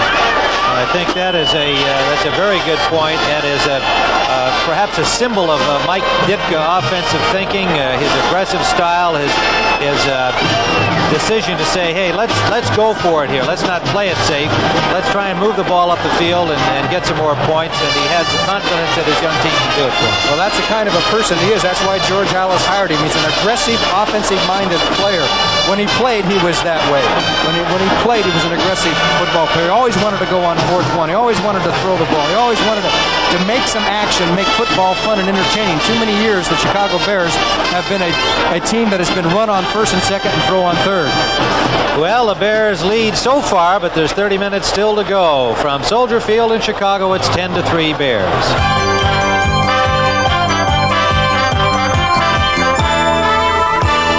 CBS Sports coverage of the National Football League is sponsored by AC Delco, General Motors Corporation. AC Delco is the way to go. Federal Express, when you have a package that absolutely positively has to be there overnight. Federal Express. And by a tool for modern times, the IBM personal computer.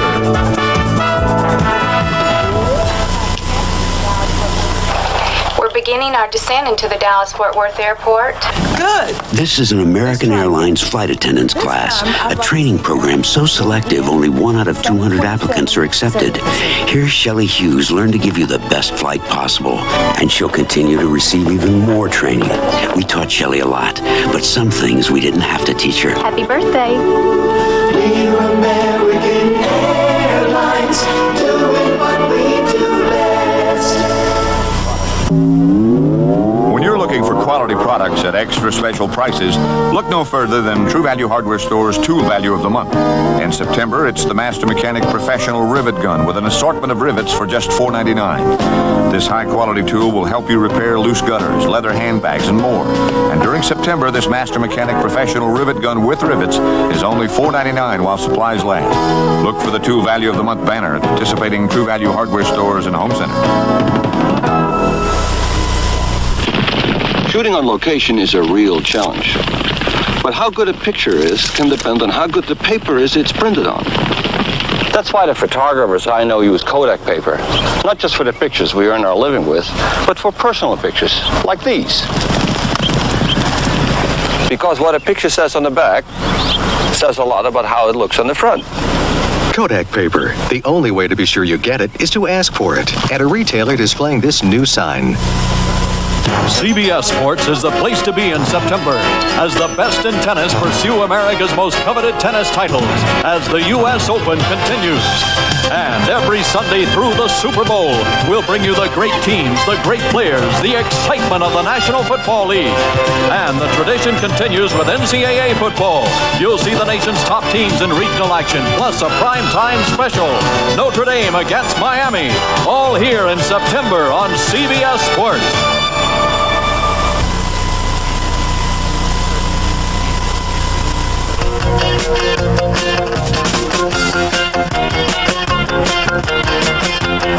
Welcome back to New York, and Irv, the Bears finally shook Walter Payton loose again. Boy, it's really a delight to see him run, isn't it? Here it came. Jim McMahon was running a fake end around, and off of it, they had frozen Payton against the linebacker. Now watch the stutter step against the cornerback. He freezes him, stays inside, outruns the safety man, and gets into the end zone. A 73-yard touchdown. That's the longest Payton has been since 1980. Meanwhile, Green Bay and Pittsburgh are shooting it out. James Lofton again. He's caught 3 passes for 143 yards, 2 touchdowns of 71 and 72 yards. The Steelers had an extra point blocked in that game.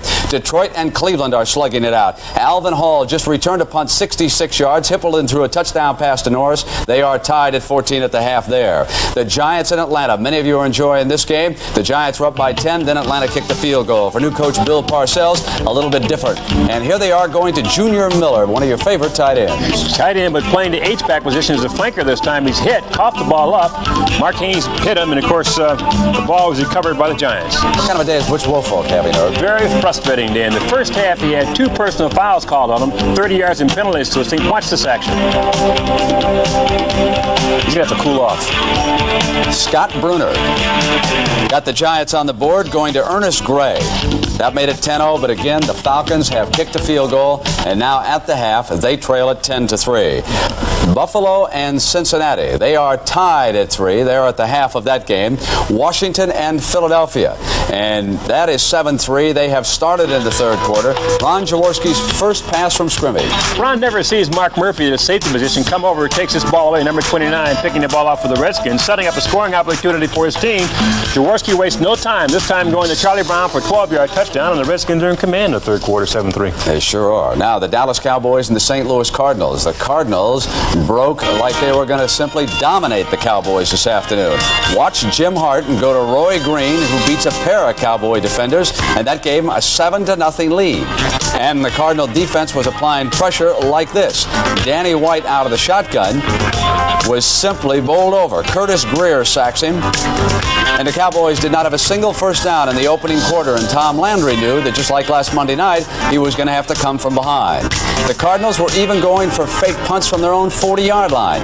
Eddie McGill from the first down, but just after that sequence, Dickerson with a big interception, and then the Cowboys went to work. Danny White hit Tony Hill at the 1, then he handed off to Ron Springs. Springs got in for that touchdown. They scored again when White passed here to number 88, Drew Pearson, who angles in for the touchdown, and at the half right now, the Cowboys lead it 17-10. And Irv, we would be remiss if we did not mention the death of a good friend of ours, Buddy Young, who is an executive with the National Football League, a former great running back at Illinois. He was the most valuable player in a Rose Bowl, played in the NFL. But Irv, the key thing about Buddy, I don't think the people realize what a key factor he was in race relations in the National Football League. You know, Brett, there wasn't anybody in the league any closer to the players than Buddy Young, from the commissioner all the way down. If he had a problem, you can always call Buddy. He had a responsive ear and could help you out with it. We're all going to miss him. We sure are. And all of us here at CBS Sports want to send along our condolences to his lovely wife, Geraldine, and their 3 fine children.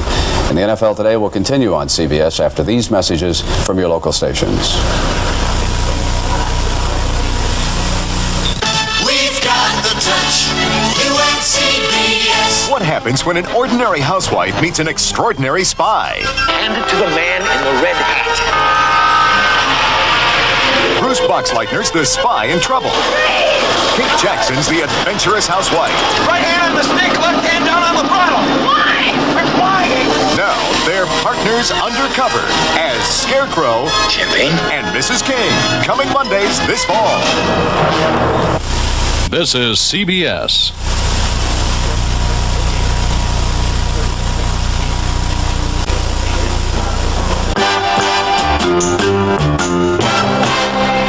Tennis fans may feel a sense of deja vu when they look in on the men's finals at the U.S. Open later this afternoon on CBS. The big matchup at Flushing Meadow, the same as a year ago. Jimmy Connors against Yvonne Lindell. Now, first a look at how that one ended, and then what they did yesterday to get back to the finals. Last year, the U.S. Open and Yvonne Lindell belonged to Jimmy Connors.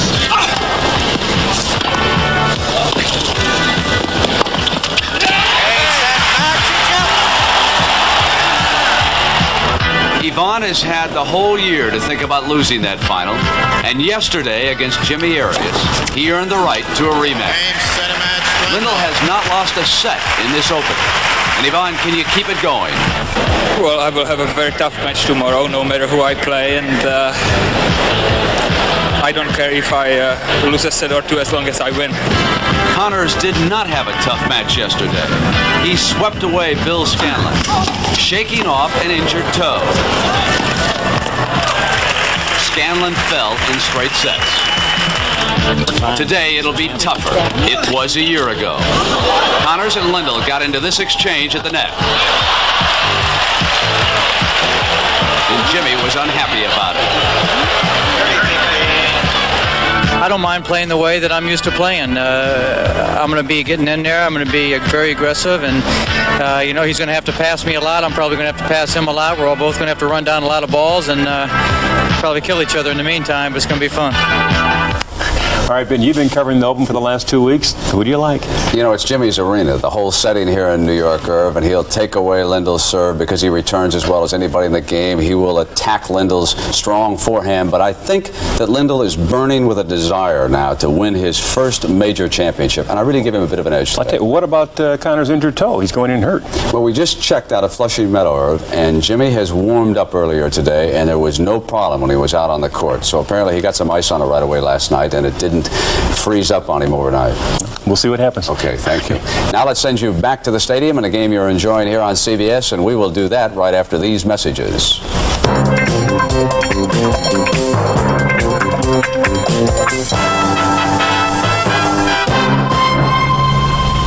Today, the most exciting new ideas in the hotel business come from Holiday Inn. Now Holiday Inn is a better place to be. Now this is better, so much better. Meetings are better, a lot better. Satellite video conferencing. It lets you hold meetings at hundreds of Holiday Inn hotels at the same time. Innovations like this make us number one. We're number one, your worldwide host. First with what you want the most. Holiday Inn is a better place to be. Denerex shampoo and conditioner versus Head & Shoulders regular formula. On this side, I can feel a tingling sensation. There's something going on up there. And this side, there's not much happening. Look what you used. Well, this is the brand that I usually use, and this is Denerex. Each shampoo has one medicine for dandruff. Denerex adds an extra anti-itch medicine, and Denerex adds conditioner, too. My hair is a lot more manageable. Feels nice. Goodbye, Head & Shoulders. Hello, Denerex. Get Denerex, dandruff shampoo that conditions, too. If you're prospecting for lower fuel bills, strike it pink with the Great Pink Rush rebate. Add at least 10 rolls of Owens Corning insulation to your attic now and get a $10 rebate from Owens Corning. So rush on down and strike it pink. The Great Pink Rush ends September 25th. Tim Ryan and Johnny Morris back at Soldier Field in Chicago, where the Bears lead Tampa Bay 10-3 as we begin the third period of play. And Jerry Goldstein for the Tampa Bay Buccaneers was just 3 of 9 for 62 yards in the first half. Last week, John McKay gave him the hook after the first half against Detroit and brought in Jack Thompson. Now, whether that's going to be the case for the second half, we'll find out momentarily. The Bears will be kicking off. There is a look at the throwing Samoan from Seattle, Washington, Jack Thompson. And in first downs, you can see the Bears with a commanding margin, 10-3, and 210 yards total. Of course, much of that on 73 from Walter Payton on the touchdown play. Even though time of possession closed up a bit, it was the Bears' first half.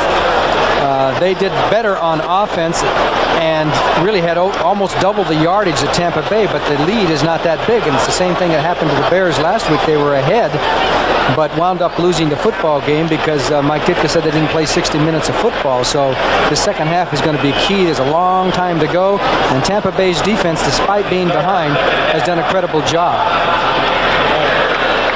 Thomas to kick it off, and the Tampa Bay deep men standing at the 1-yard line. Michael Morton, number 1, and James Owens, number 26. Bob Thomas not happy with the way that ball is teed up and takes a little extra time. And just a few moments ago here, you probably saw at halftime from New York, the tribute to Buddy Young, the player relations director of the National Football League, who died last week, and he being a Chicagoan who went to high school here, received a tribute here at halftime. And it is James Owens bringing the ball out to the Buccaneers and nearly breaking loose. He got out to the 29-yard line. And it'll be pretty good field position for the Bucs. Well, let's go back and see the big play of the first half. Number 34, who has 94 yards on 5 catches and 36 yards rushing on 9 carries, made the big one for Chicago. It was the fake of the end around which froze the Tampa Bay defense, which went to the right. But no matter what happens, you can't let Walter Payton get down there all by himself. There wasn't anybody within 10 yards of him as he made the grab. And then it was individual effort, great straight arm, and he got himself into the end zone. Goldstein still at quarterback. Goldstein on first down has a completed pass and a first down to Gerald Carter. Carter, who made the big play for the Bucs in the first half with a 51-yard reception, setting up the Bill Capiz field goal. The 4-year man from Texas A&M, rookie Mike Richardson, make the tackle. So Jerry Goldstein gets a vote of confidence thus far from his coach John McKay and completes his first pass of the second half. Now, he is throwing into the wind here, starting this third period. And we'll see if the wind proves to be an advantage for either passer, as interestingly last week the wind was blowing in the opposite direction here at Soldier Field and completely turned around this week. That's the way winds work on Lake Michigan. Measurement here, I thought he had the first down yardage, Johnny. It's going to be close, about 4 inches, so we'll call it second and less than the length of a football. We should mention that he's throwing against the wind, as he did mostly in the second quarter. He's doing that again in the third quarter. 4 of 10 now for Goldstein, and he dives for the first down to the 40-yard line of Tampa Bay. They trail by only a converted touchdown. Both teams looking for their first victories of the season. When we talked to Goldstein about the quarterback situation, he seemed fairly sanguine about the idea of 1 and 1A and thought that Coach McKay would stay with this so-called 2-quarterback situation as long as things went well for the team. He didn't see an immediate change or an immediate decision on the part of Coach McKay. Since McKay had indicated through the preseason he was unable to choose a number 1. Thompson, on the other hand, I think is expecting that there will be a decision one way or the other very soon, possibly by the end of this football game.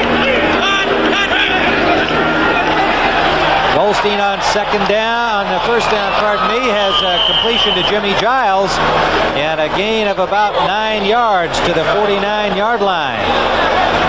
Fensick and Todd Bell, the safeties, make the tackle. And they completed this pass in a lot of traffic. Giles has averaged 17 yards per catch against the Chicago Bears. I mean, he gets a deep threat for him. Singletary was to the inside, so he pushes off Singletary, comes back to the outside, obvious adjustment in the pattern, and Gary Fensick, number 45, comes up to make the tackle along with Todd Bell, 25. Second and a yard to go, and it is a first down play for James Owens, who really dove in there, tripped up by Singletary behind the line of scrimmage, but his momentum carrying him to the first down. So the Buccaneers are moving it out smartly here in their first offensive series of the second half. And he did what Melvin Carver did not do last week that upset John McKay. He took a dive up and over and got the first down, and that's one reason that Carver is not playing all that much, because he didn't obey instructions last week. I think we'll see more of Melvin Carver, though, in the Bucs' future. He's a good one from UNLV, Las Vegas. It is first down in the 49-yard line of the Bears. Quickly out to Kevin House. Stopped by Todd Bell as soon as he caught the ball. Another completion for Goldstein and a gain of about 6 yards. And you can see what they're doing to House. They're covering him short and deep. That was the strong safety, Todd Bell, who came up to the short zone, and Richardson was playing off deep. So one thing they're not going to let Tampa Bay do is get Kevin House deep. That's one of their aims, because they feel that House is the man that can really hurt them. Second down at the Bears' 44-yard line. Second and 5 for Tampa Bay. Into the slot goes Owens. 6 secondary men for Chicago, and Goldstein has a one-on-one intended for number 83, Theo Bell. On the coverage was Mike Richardson, and he had him covered all the way. A flag is down on the play. He's going to call one or the other for offensive pass interference. They look like they're both kind of jostling, and whether he gives it to the offense or defense, we'll see. It's against Chicago, so they called it on Richardson, 27, who is the rookie out of Arizona State, who was beaten last week a couple of times. Holding number 27. That's a first down. They called it holding on Mike Richardson. Ben Greit, the referee. And it may have been that he just got a little grab on him as he made his cut. So it's a first down for Tampa Bay, and they're now at the 39-yard line of the Bears and marching. Wide to the left, Carter. The shift to the eye. Owens the deep back. Give it to Owens, and he is racked up by Mike Singletary. Singletary nailed him behind the line for a loss of a yard. You know, I asked Mike Singletary what would be the ideal game. If he could imagine in his mind, what would be his ideal game? He said, I'd like to make 20 tackles. He didn't hesitate telling me this either. I'd like to make 20 tackles. I'd like to make 3 interceptions. I'd like to recover 2 fumbles and take 1 for a touchdown. Boy, he aims high, doesn't he? And he said that would be about as ideal a game as I can imagine at linebacker. He may have one before his career is over, this young man. Baylor, number 2 pick at 81. 2nd and 11. Pass complete to Owens out of the backfield. He is dropped at the Bears' 32-yard line. And it is Singletary over there in pass coverage. And I guess if they thought that this is what he still had to develop, it was pass coverage. I think the Bears are giving more of an opportunity for him on passing downs. They certainly are. We're going to take a look at the Bears' pass defense. Now watch the double coverage on the outside guys. Now watch the top of the screen. You can see the linebacker going back to the zone there on the wide receiver, and then the defensive back and the free man. So they had everybody back on pass defense. Makes it tough to complete it, but the Buccaneers did. Makes a 3rd and a long 2 for Tampa Bay. They're in Bears territory on the march. Goldstein, quick release to the tight end Giles, first down to the Bears' 26-yard line. Nice play, a little look in, an old-fashioned play. Walt Williams making the tackle. Excellent play by Goldstein because the Bears put on a blitz. You'll see 25 and 55. A linebacker, Otis Wilson, number 55, coming through right there. He's picked up. Here comes the throw. Giles was alert that it was going to be a quicker pass than normally anticipated, and Walt Williams has to hang on to make the tackle. Good thinking by Goldstein. They shift to the eye with Owens, the trailing back behind Wilder. They give us to Wilder, the lead back. He is tackled right at the line of scrimmage. Jim Osborne, number 68, making the ankle grab on him, and then Hampton and Harris getting into the action. 99 and 90. So the ball remains at the 24-yard line, just inside the 25, 2nd and 9. Now they have a 2nd and 9 situation. John McKay is very close to the calls that come in. Boyd Dowler obviously has a lot to do with the play calling. McKay okays just about everything. Let's see if he goes with a pass. Obviously, I think they have to. Carter and House, the wide receivers. Owens moves into the slot left. Goldstein has time, has a man, and underthrows him. He was open. Owens out of the backfield was wide open. That was 6. Goldstein did not deliver the ball.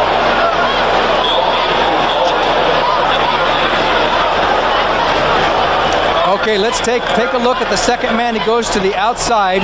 Right there, Owens, the running back, and he's in the triangle. He's between the 3 dark jerseys, and he's wide open, and Goldstein just underthrows him. And that's one thing, you don't like to say, hey, Doug Williams could have hit him, because Doug Williams missed passes too.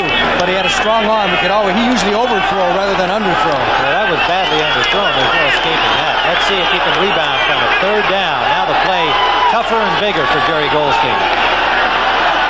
Gets the time again, delivers that one to Giles. Jimmy Giles blasts down to the goal line. Will they let him in or not? So far, no signal. He has stopped right at the goal line.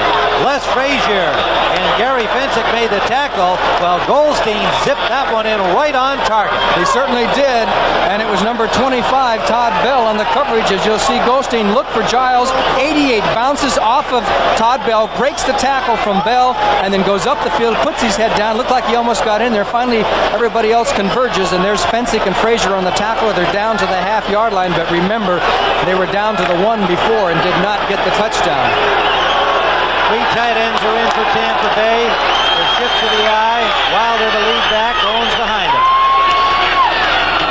Owens, touchdown. James Owens diving into the end zone.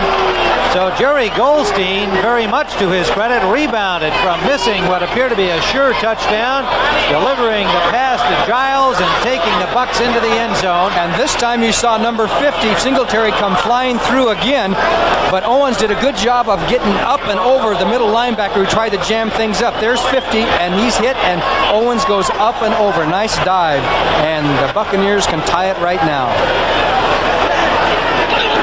Bill Capice has the point after, and we have a tie football game as Jerry Goldstein went 6 for 7 on that drive of 61 yards and took the Bucs into the end zone, so that we have ourselves a tie football game with 8:16 to go here in the 3rd quarter. And Bill Capice, a real pepper pot on that Bucs team, trying to fire them up, see if they can get the ball back and take the lead. We'll be back in a moment.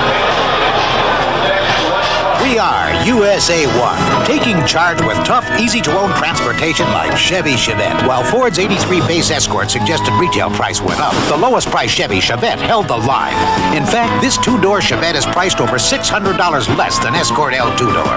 And Chevette has millions more owner-driven miles behind it. Chevy Chevette, from America's sales leader.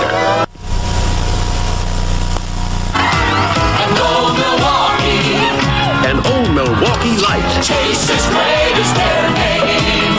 You know, it doesn't get any better than this. Next Saturday, CBS Sports kicks off the college football season with the Texas Longhorns against the Auburn Tigers, plus other regional action next Saturday on CBS Sports. Looking at Bill Capice about to kick it off, and I think some credit should go to the offensive line of the Bucs with Dean Sanders playing still with a tender ankle for the injured Dave Revis and rookie Kelly Thomas. Those two tackles did a good job on that drive. This is Anthony Hutchison getting some room up the sideline for the Bears on the kickoff return to the 35-yard line of Chicago, giving them good field position for their first offensive possession. And there's that scoring drive, 12 plays, 71 yards, time consumed, 6:44. So that was what you call a beautiful drive, and I'm sure it gave Jerry Goldstein a lot of confidence because after the first half and after last week, you begin to wonder about yourself, and he took him right down the field. He had that one bad pass, but he zipped that last one to Giles, didn't he? We saw Jack Thompson with the headset on to the press box coaches discussing things with Goldstein. They're getting along well in this team. Oh, everybody's pulling. What a good job defensively. They had all kinds of bears out there in front of Walter Payton, but the Bucs just stripped it down, and it was the cornerback, Johnny Holt, with Big John Cannon supporting him, number 78, who forced a loss on the play, a flag down, however. It's against Chicago. There's Johnny Holt. Neil Colsey, his veteran teammate, lined up next to him at safety, said, well, you know, Holt isn't as big as Morris Thomas. We had a big secondary, but he said this young man is quicker than the rest of us. So he brings that dimension. Number 84, decline a penalty. It's second down. Now, there you go. Not too often does a team decline a 10-yard penalty, but because the Bears lost about 2 yards, they would rather have them at 2nd and 12 than 1st and 20. So I think the logic's pretty good there. The ball still at the 30-yard line. Bashnagel was the culprit on the holding call. Dan Neal is back in at center, number 52 for the Bears. In motion behind the ball, Bashnagel. They give it to Payton. Payton is shut down. Again, good job by the front of the Tampa Bay Buccaneers, stripping through the blockers and nailing Payton behind the line. Leading the charge, Scott Brantley, linebacker number 52. You hit it right, too, Tim. You said leading the charge. There must have been 7 Tampa Bay players in on that tackle. That's the way you have to hit Walter Payton. Wayne Fonts, the defensive coordinator, following Tom Bass in that role. Bass, of course, got a lot of publicity when he was at Tampa, and he's now getting it and trying to rejuvenate the San Diego defense. And Fonts, obviously, is doing an outstanding job with this Buck defense and some young newcomers in it. McMahon has the time and finds Walter Payton. Payton shakes off one tackler, then slips. Gets up quickly, dropped the ball. The ball is loose. In Tampa territory, let's see who's got it. Well, coming out of it is Thomas Morris, reserve defensive back, but was it dead? In whose possession? That's really the question. Tampa Bay's possession. Tampa Bay has been signaled and awarded the ball, and still a little pushing and shoving downfield, but now the tempers are cooled off somewhat. Walter Payton got away from Morris Thomas when he caught the ball, then he slipped in the open field. When he took the next hit, as you'll see here, he dropped the ball. Now watch Payton. He's on the left. Now he'll come into the right of your screen. He fakes to the right and then comes back over the middle, and McMahon adjusts in the pocket and hits him. Now Payton's right out there all by himself, and you know, it's pretty tough to get him. Cedric Brown there missed the tackle, and then Payton gets up. Everybody is in on it, and I don't know, can't tell who stole that ball. But let me say, it wasn't Cedric Brown who missed the tackle. No, it was Thomas Morris. Yeah, it was Thomas Morris, and 34 Brown might have been the man who stripped the ball, Johnny. It looked on that replay like he might have done it. So it is Tampa Bay ball at their own 47-yard line with the score tied 10-10 here in the third period. Los Angeles, California, first place. Winner is Chablis number 3. Sacramento, California, silver award. Year after year, wine tastings are held across the country. Chicago, Illinois, gold medal. And year after year, one wine continues to appear at the top of the list. Warwick, Rhode Island, first place. The white wine judged best in tasting after tasting. Washington, D.C., first place. The Chablis Blanc of Ernest and Julio Gallo. From Ernest and Julio Gallo, all the best. Chevy Tough is taking charge. Moisture and road salt are murder on a pickup. But Tough Chevy S10 comes with built-in corrosion-fighting zinc-coated steel to help guard against rust. While Ford Ranger uses about 93 square feet, Chevy S10 gives you almost 3 times more zinc-treated steel, about 277 square feet. For year-round protection, Chevy S10's got you covered with tough corrosion-fighting steel. Chevy Tough is taking charge. Tim Ryan with Johnny Morris, and it looks like it might have been number 22, Johnny, right there. Yeah, Johnny Ray Smith stripped the ball. Cedric Brown hit him, and then you can see the scramble for the ball as everybody grabs for it down at the bottom of the pile. Yeah, hard to say who actually came up with it, but Johnny Ray Smith got the ball loose from Walter Payton. And so the Bucs have the ball with a tie score. 6:56 remaining third quarter. Goldstein at quarterback. They shift to the I formation. Carter left, House right. Short drop for Goldstein, and he goes to Carter, and that will be first down yardage if they mark it where he caught it. Leslie Frazier put the tackle on him, but Carter was right at the marker. You know, I could see it in the muscle reflex that time. Frazier almost decided to take a chance on an interception, and he didn't. So they better be careful on that play because he was very close, and a defensive back, he has to have some courage to take chances, but they better watch out for Frazier. He's getting that urge, so he might be susceptible to a stop and go or out and up. Third-year man from Alcorn State, been very steady since nailing down that cornerback spot for the Bears. First down, Tampa Bay. Goldstein using short drops and firing the ball quickly. A low diving catch for Kevin House, and got only about a yard on the play, if that. Otis Wilson and Mike Richardson were there to make sure he got no farther. Jerry Goldstein, he went to school right down the road here at Northern Illinois University. And he's been a lot of places since then, hasn't he, Tim? Yes, he has, including Orlando in a minor football league. 7 of his last 8 passes completed. 2nd and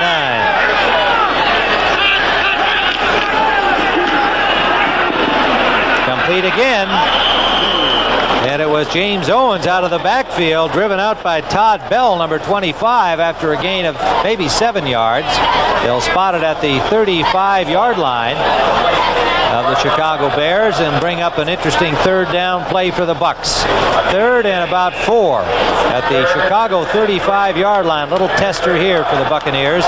Theo Bell, number 83, has brought the play in. They've been shuttling the plays in with the wide receivers from the offensive staff, and John McKay very much involved in all of those decisions. Bell left, House right. Goldstein swings it out. It's dropped by Owens. James Owens dropped the swing pass and looked like he had some room with Sean Farrell ahead of him to at least pick up the first down yardage. It would have been a sure first down because 62 Farrell was right out front. It was set up beautifully. Here's Owens, there's Farrell. He would have thrown his block on 25 Todd Bell, and there's no telling how far James Owens would have gone. Tough break for Tampa Bay. Green Bay fans, the latest word in the third period there. Pittsburgh leading 16-14. 30-yard field goal by Anderson of Pittsburgh. There's Jeff Fisher awaiting the punt by Frank Garcia. Garcia just gets it away again against the rush of Hampton this time. And it's going to be down by the Buccaneers inside the 10-yard line of Chicago. So So Garcia does the job again as George Yarno is down there to dive on the ball, and they will spot it at the 8-yard line. 5:10 remaining, third quarter. We have a 10-10 ball game here at Soldier Field on the shores of Lake Michigan.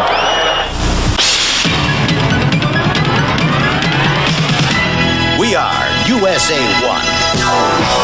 Taking charge by unleashing a Chevrolet the competition can't touch. Camaro, flat outselling every other 2+2 sports coupe on the road today. And now Camaro is led by a new standard 5-speed 5-liter Z28. The hot-selling Chevy Camaro. It still leaves everything but its shadow behind. USA 1 is taking charge. This is the place for the real taste of beer. Pabst is the place, there's just no doubt about it. It's right here in this bottle. You can't find better than Pabst. Pabst is the place, your good friends all around you for the real taste of beer and all the good times you have here. The thing is, Pabst doesn't change. It's always good. For the real taste of beer, Pabst is the place. Next Saturday, see Boom Boom Mancini's WBA lightweight title defense against Orlando Romero, and lightweights Robin Blake and Melvin Paul will square off next weekend on CBS Sports Saturday. Next week on CBS Sports Saturday, 4 o'clock Eastern Time, a lightweight boxing doubleheader. The champion of the WBA, Ray Boom Boom Mancini, defends against number 1 rated Orlando Romero, and then Robin Blake, one of the up-and-coming outstanding lightweights, against yet another excellent lightweight, Melvin Paul, who has lost only once, and that to Hector Camacho. It starts at 4 o'clock Eastern Time. Should be an outstanding afternoon of boxing on CBS. First down for the Bears from their 8-yard line. 5:10 to go, third period. 10-10 the score. Galt and Bashnagel are the wide receivers. Play action from the end zone. Quickly out to Suey. Suey drops the ball as he's hit from behind, and it is out of bounds off whom? It is Bears ball. And I believe that Van Horn might have been the man who got a hand on it for Chicago at the sideline after Suey took quite a rap from behind. The Buccaneers put a blitz on there. As you can see, 59 Hawkins came through. They just threw the little swing pass out to Suey. Galt had cleared the zone down the field, and then he's carrying that ball rather loosely, and it's stripped loose. Looked like Scott Brantley was in there to kind of knock the ball loose. Tampa Bay touched it several times, but could not get possession before it went out of bounds, and Keith Van Horn kind of helped out. He came over there and kind of messed things up as far as Tampa Bay was concerned. First down for the Bears from their own 21-yard line.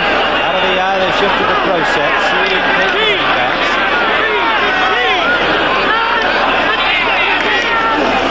Play action, rolling left. McMahon with Hawkins has him. Andy Hawkins, number 59, with the sack for Tampa Bay. Back to the 17-yard line. Second sack of the day for the Buccaneers. They're starting to bring the linebackers a little bit more often now. Hawkins comes from the outside, and McMahon had a rollout that way, but he still couldn't get away from Hawkins. There's the fake of the handoff. He rolls kind of like a Q6. Here comes Hawkins, 59 from behind. McMahon cannot get away. Second sack of the day for Tampa Bay, and now the Bears are in a long passing situation. Second and about, what, 14? 14 to go. Out in the pro set. Motion, play action for McMahon. Trying to find a target downfield. Moorhead is open. He didn't see him. Now he goes for Galt. Galt ran over to make a great catch. He's dropped by Brown at the 27-yard line. Now maybe you're saying, why would he call that a great catch? Well, it wasn't what he did with his hands, it's what he did with his feet. He came back to the ball beautifully and effectively cut off 2 defenders who were in position to steal it. Well, as McMahon is so good at rolling out, he gets out to the outside here, and there's nobody around him. Galt is coming from the other side of the field. He just leads him to that side. Cedric Brown couldn't adjust, 34, and Galt just runs himself into the ball game, made sure the grab, and the Bears are down to the 28-yard line. Now, Galt is coming from the top of your screen. You'll see 34, as Cedric Brown tried to adjust, but he couldn't, and Galt makes the grab. 55-yard gain for the Bears to the Tampa 28-yard line. Slot formation left. Saldi in motion. Peyton gets the block from Saldi and Suey and moves inside the 20-yard line. Saw that play back in the first half, and it will be close to a first down for Chicago. Brought down by Brantley, Brown, and Cannon getting in on it for the Buccaneers. They mark it a 9-yard gain, 2nd and 1. Walter Payton is heading for a 200-yard offensive day again. He had 199 yards passing and receiving and running last week, and he's heading in that direction right now. Dennis McKinnon is wide to the right. On the wing, Payton now goes in motion. One setback, Suey. McMahon can't find an open man, and he is going to be dropped. 3rd sack for the Tampa Bay Buccaneers. And it was Dave Stalls, activated just this week after holding out for a trade he didn't get. The North Carolina veteran opted to sign again with the Buccaneers, and he's into the action his first day. Interesting play by the Bears. They had Payton in motion out to the side as we see the pressure by Tampa Bay is starting to get a little bit heavier on McMahon, and David Logan and Stalls in on the play, and pretty soon everybody. So the Bears have a 3rd and about 4.5. Nickel situation for the Bucs. Johnny Ray Smith is in. There's the 5th back, and Payton shakes out the tackle of Logan, but he cannot get away on the corner. John Cannon, number 78, trips him up. Good defensive work by the Buccaneers. It'll bring Dave up Logan. down. He's the one that got across, Tim. He's number 76, and you can see him right there to the left of the center. Nobody blocks him. He gets across, beats the interference, but Payton gets away from that. However, it disrupted the run enough, and John Cannon, 78, got the ankle tackle, and now Bob Thomas going for the field goal. They're spotting it at the 27-yard line. A 37-yard attempt by Thomas, who has a 50-yarder already.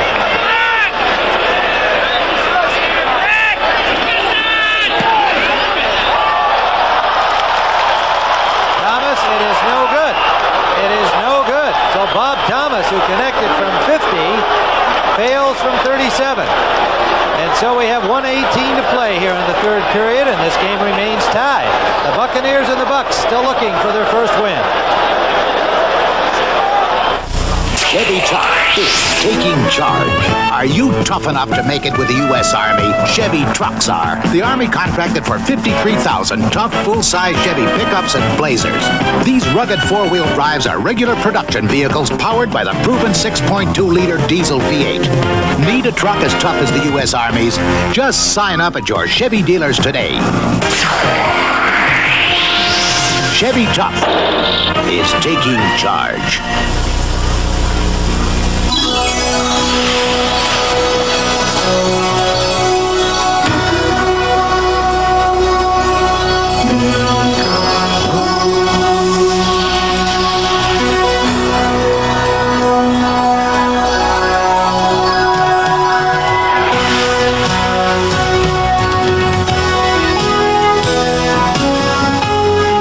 Some things speak for themselves.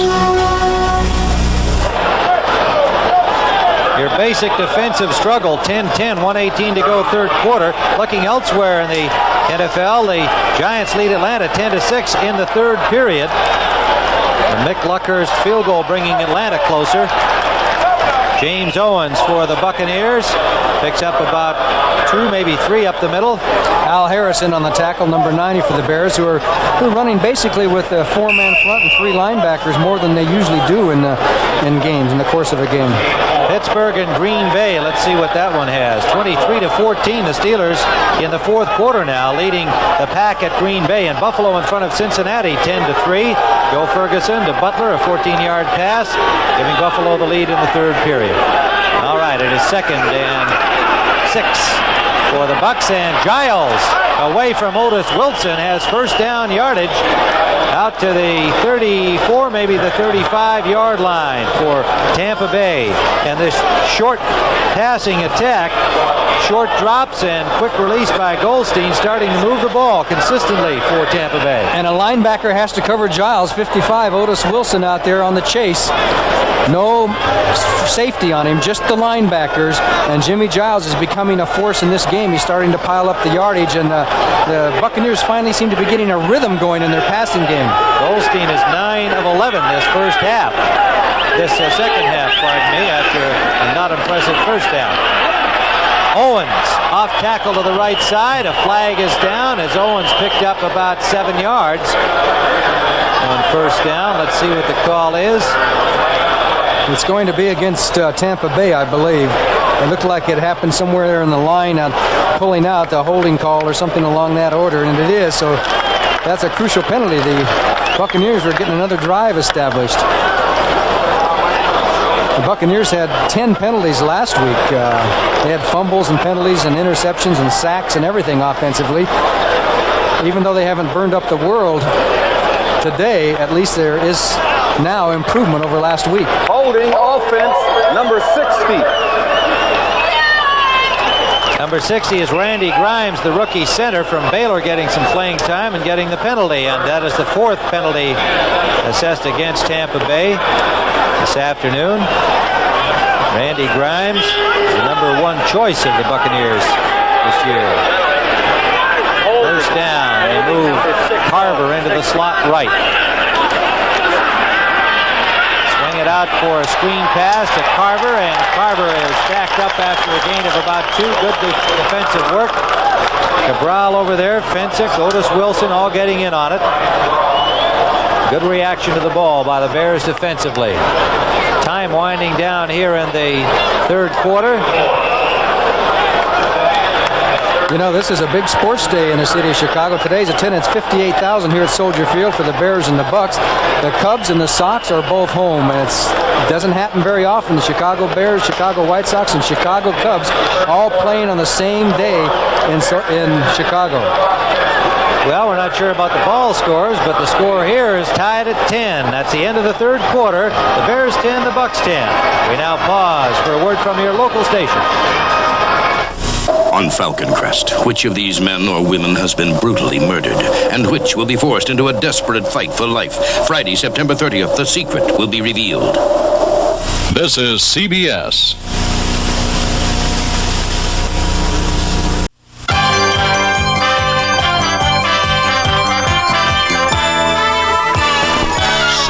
Sports coverage of the National Football League is sponsored by Delta Faucet.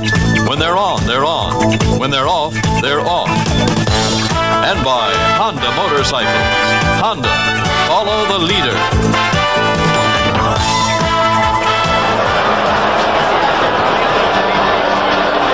We're back at Soldier Field, and we still have a tie football game with 15 minutes of regulation time remaining. The Buccaneers have the ball. 2nd and 14 to go from their own 33-yard line. Jerry Goldstein, the quarterback, has been effective this second half. Little rollout play action. Just got the ball away, complete to Giles. And Giles has become the main man in the pass attack. Otis Wilson put the lick on him. I believe Gary Fensick is the one that really put the pop on him. As you can see, the fake of the run, the little fake of the draw, he rolls out, and here comes Giles. He has to catch it in the crowd here. Catch it in the crowd, and there is Fensick with the old shot. But Tampa Bay now has a 3rd and 1+, maybe almost 2 yards. Key call coming up here.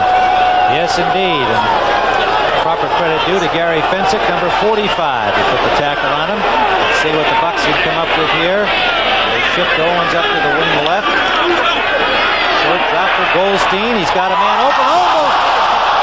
Leslie Frazier. It was intended for Carter. Fensick and Frazier were both there, but you pointed out earlier that you thought Frazier was getting the itch to go and grab one.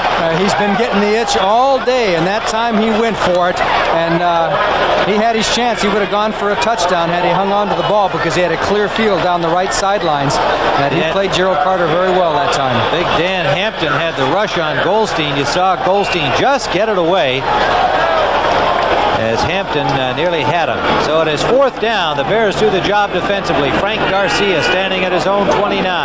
Jeff Fisher waiting for it back at the Bears 15. High punt.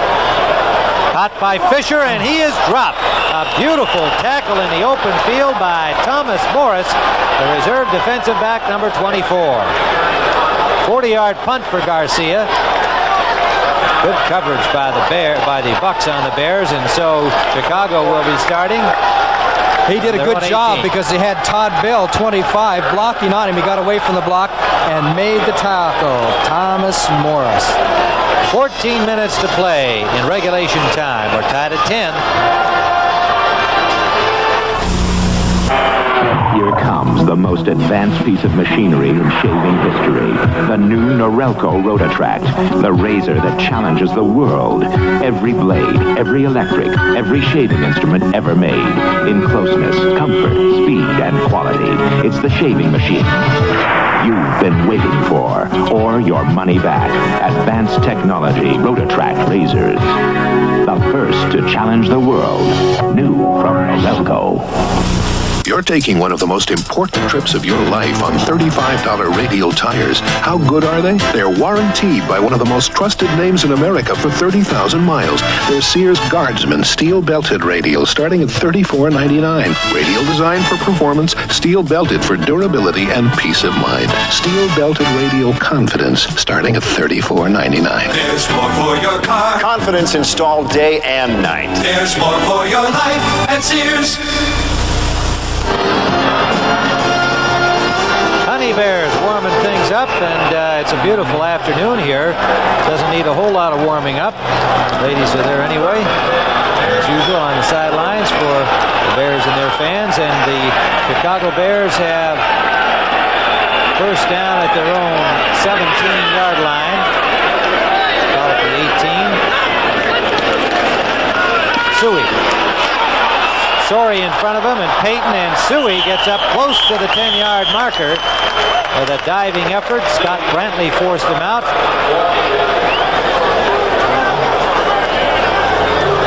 Matt Suey out of Penn State for a while was the number one rusher in Penn State history. And there's been some pretty big names that have run there.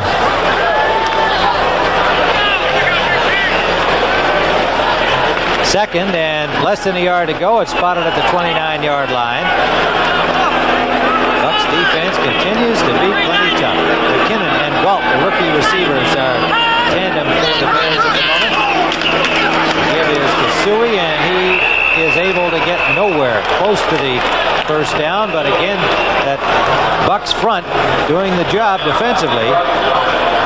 You see Jeff Davis, the linebacker, having penetrated.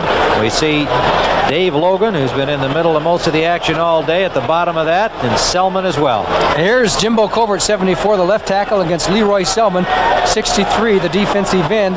And Selman gets inside the block and helps jam things up and is at least around the action. Didn't make the tackle, but he's around the action, which was on the other side of the ball from him. And it's a little bit short on the first down, a couple of inches.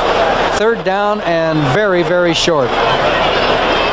Bashnagel brings the play in. McKinnon comes out.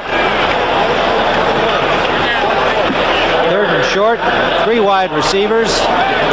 Three tight ends, pardon me. Moorhead, Saldi, and Pat Dunsmore, the rookie from Drake, comes in a short yardage situation. And we'll see what they do here. I suspect sneak.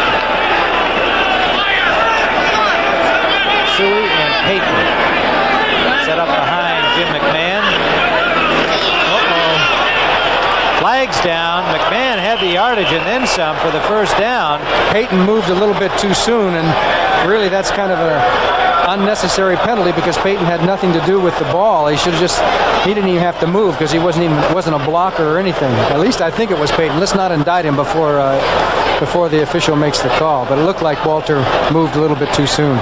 Illegal motion for sure, and the Bears have already got Marjoram, Galt, and Moorhead back illegal motion, number 34.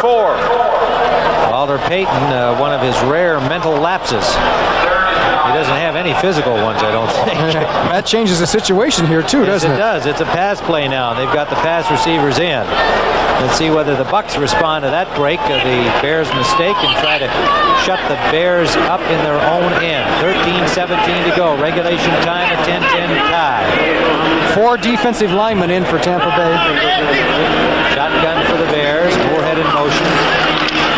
And has the time. He has the man. It's Marjoram. First down to the 41-yard line. Loose ball, but play is already dead. Kenny Marjoram shaking loose. Brown and Holt make the tackle.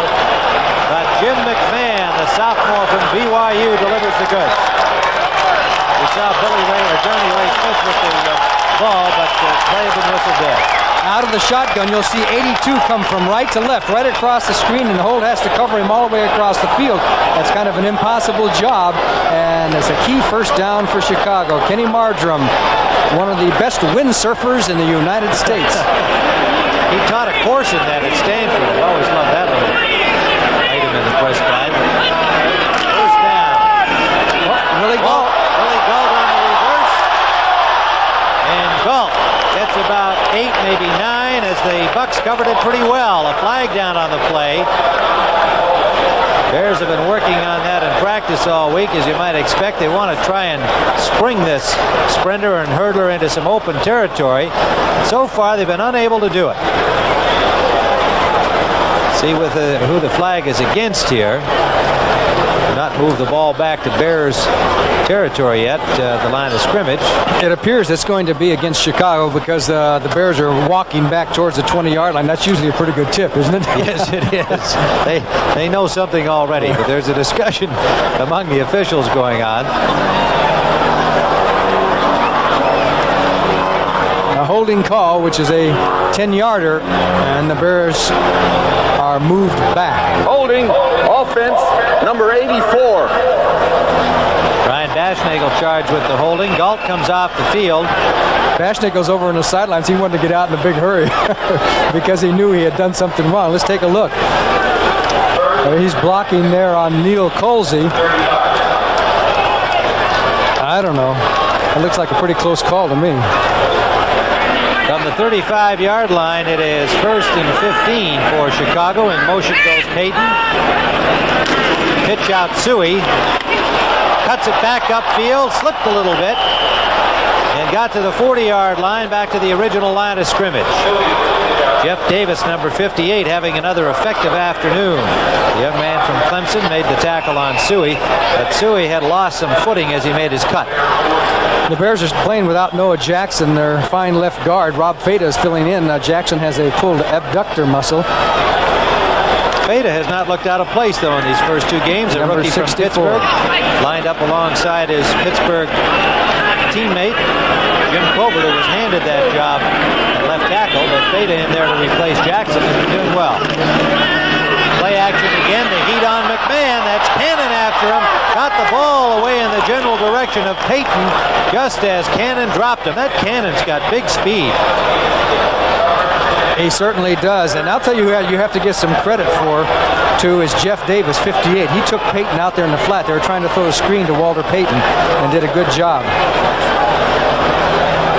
11:33 to go as we see the quarterback comparison to the moment. Goldstein, 15 to 23, has really rallied well in the second half.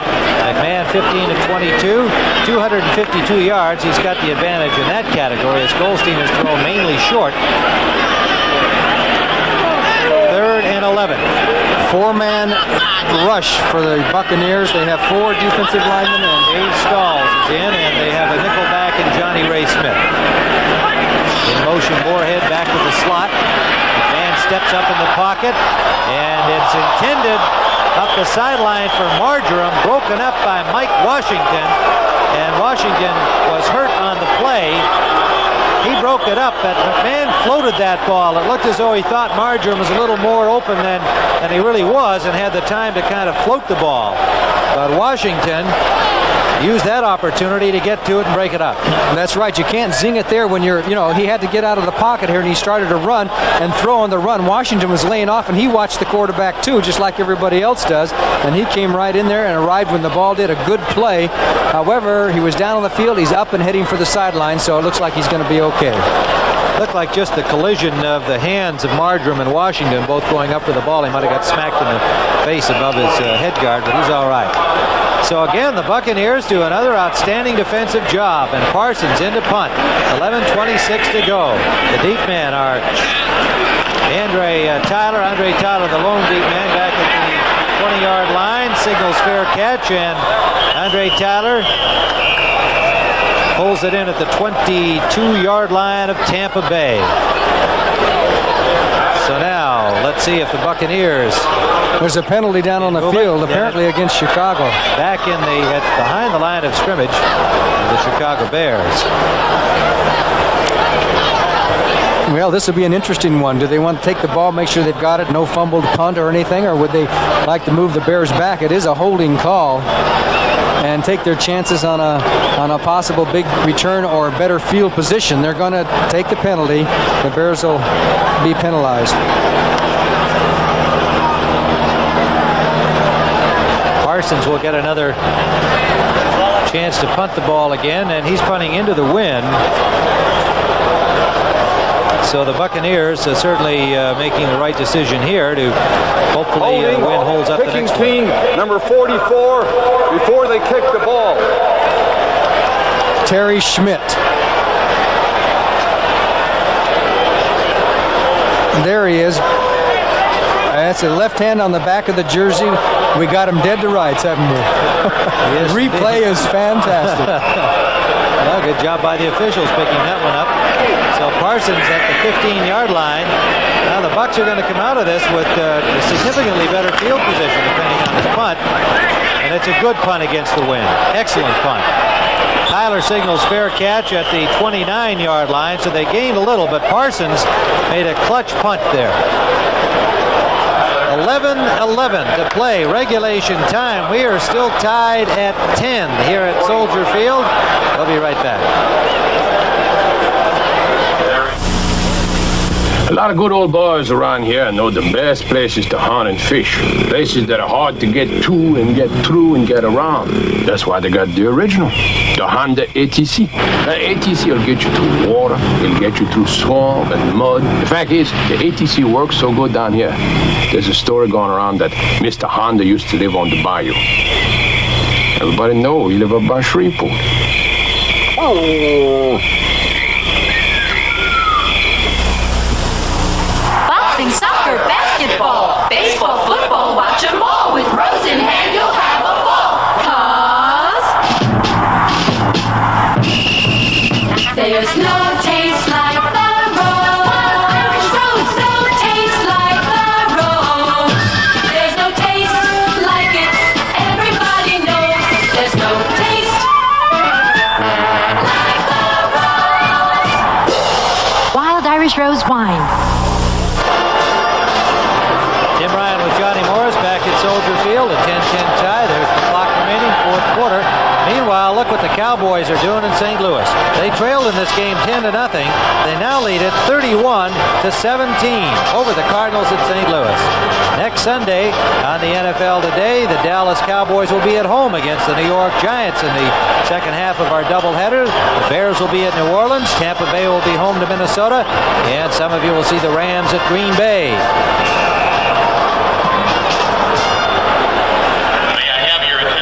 Giants also leading their game over Atlanta 13-6.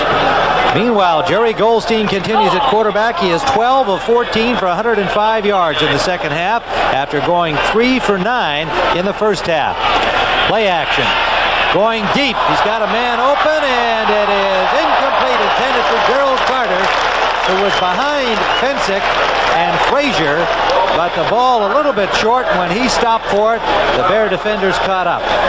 He came back nicely for the ball, almost made a fantastic reception, and Goldstein had the time to throw, and you got to give that offensive line a little credit for Tampa Bay, especially this second half, because, you know, they're kind of banged up, as we mentioned earlier. Revis is not playing, and remember last week Kelly Thomas suffered from some heat exhaustion. He's back in there. He's glad of the cool weather. Sanders is playing with a sore ankle. They're doing okay. 2nd and 10 for Tampa Bay.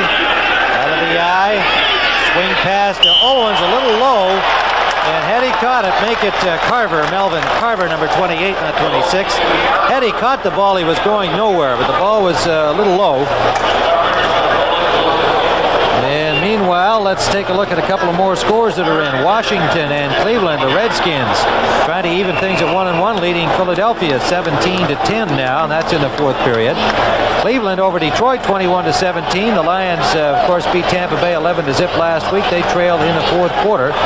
Cleveland scored Brian Sipe to Ozzie Newsome in the conference game.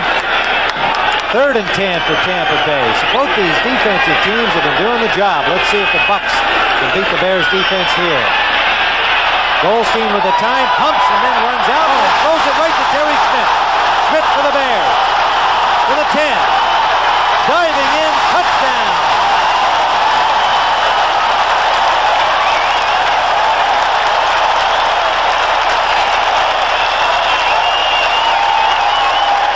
Terry Schmidt for the touchdown. Goldstein was under pressure, threw an ill-advised last-second desperation pass as he couldn't find anybody open. Then he was trying to scramble and just threw the ball kind of up for grabs, and Terry Schmidt, one of the extra backs on the prevent defenses, took it in, took the dive for the touchdown. A young man who lost his starting cornerback job to the rookie Mike Richardson has come through for the Chicago Bears. He alertly picked off that ball, and the Bears have the lead. Big mistake by Tampa Bay. 32-yard touchdown for Terry Schmidt.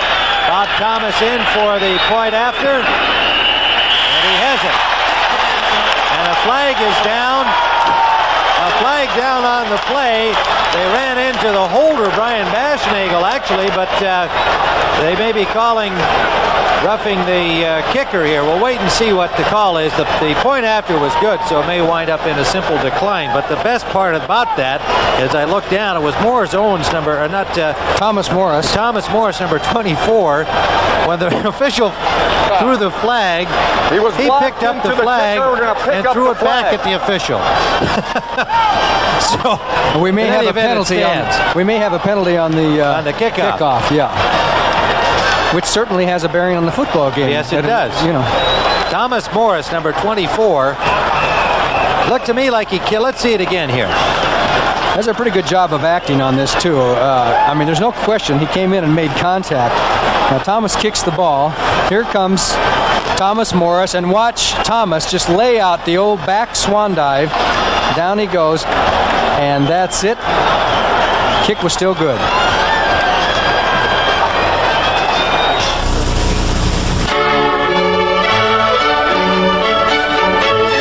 The beauty of a Delta faucet is, when it's on, it's on. And when it's off, it's off. Its washerless design helps keep it from dripping, so it lasts and lasts and lasts. Delta faucet. We're first because we last. Bigger engines were easy on oil. That's why you only needed to change the oil every 3,000 to 5,000 miles. Today's smaller, higher revving engines can break down an oil's viscosity within 1,500 miles. That's why there's Castrol. Tests show Castrol suffers no significant breakdown of viscosity even after 5,000 miles. So use Castrol, because if you make things too hard on your engine could make things hard on you. Castrol, engineered for smaller cars. For the scores, highlights, and important stories of game day in the National Football League, watch the NFL Today on the home of the Super Bowl, CBS Sports. Well, the officials accepted the flag back from Thomas Morris. They said that there was no infraction on the play. So I guess when he threw it back, they put it away.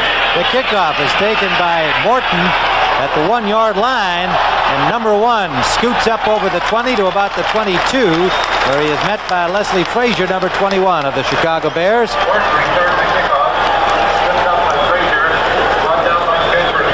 So tonight on CBS, after the football and the tennis, you'll get to see 60 Minutes, followed by Alice, One Day at a Time, the Jeffersons, Goodnight Beantown, and Trapper John MD, our usual fine Sunday night lineup on CBS. First down for the Buccaneers as Schmidt's 32-yard return of an interception has given the Chicago Bears a 17-10 lead. And let's see if the Buccaneers can rally here. Goldstein continues at quarterback. Play action. Off to Carver, and Carver dropped the ball. Again, Brian Cabral was all over him, and had he caught it, it really wouldn't have mattered. He would have been looking at a loss on the play. So at least they're still back at the line of scrimmage.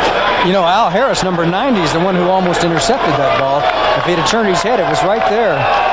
The Bears are kind of inspired now. They seem to be really roaring down there on defense. Tampa Bay is going to have a rough go now. They got to come up with a big play to stop the momentum. You got to go far in the NFL to find two better defensive teams than the two out here this afternoon.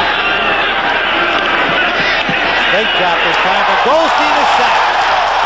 Mike Hartenstein, number 73 from Penn State, a 9-year veteran. First sack of the day for the Chicago Bears.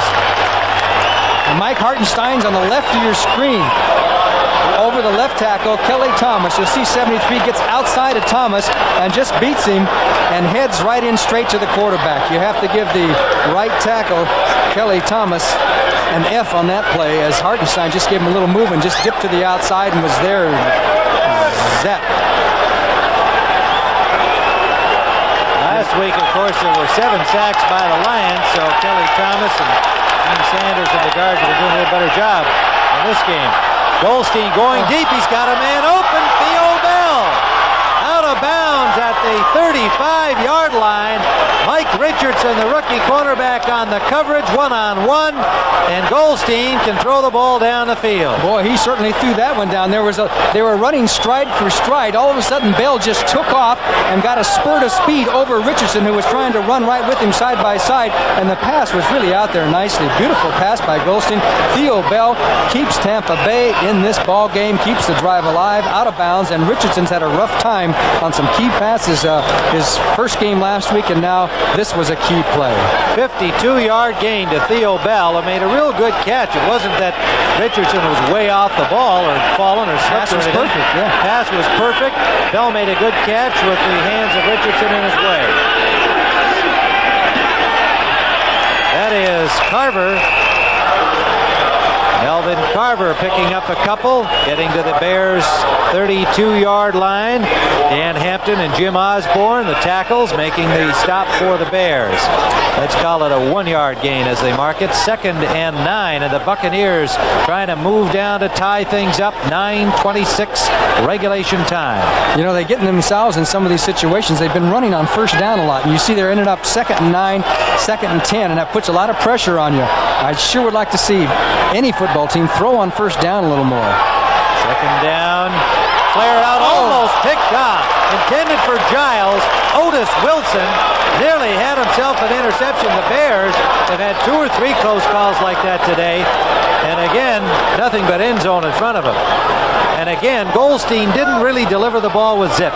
No, he didn't. Otis Wilson went for the interception, as you see the jam on Giles, but what happened was, as his body flew through for the interception, and it must have obstructed Giles' view for just a moment as the ball was coming through, and it hit him, because it should have caught the ball, but there comes his hand, and he might have deflected it slightly. It looked like it hit Giles at a little lower position than he thought the ball was going to be. 3rd down, big play for Goldstein here. Let's see how he does. Oh, boy. Rush on and almost complete to Carter, broken up by guess who? Walt Williams.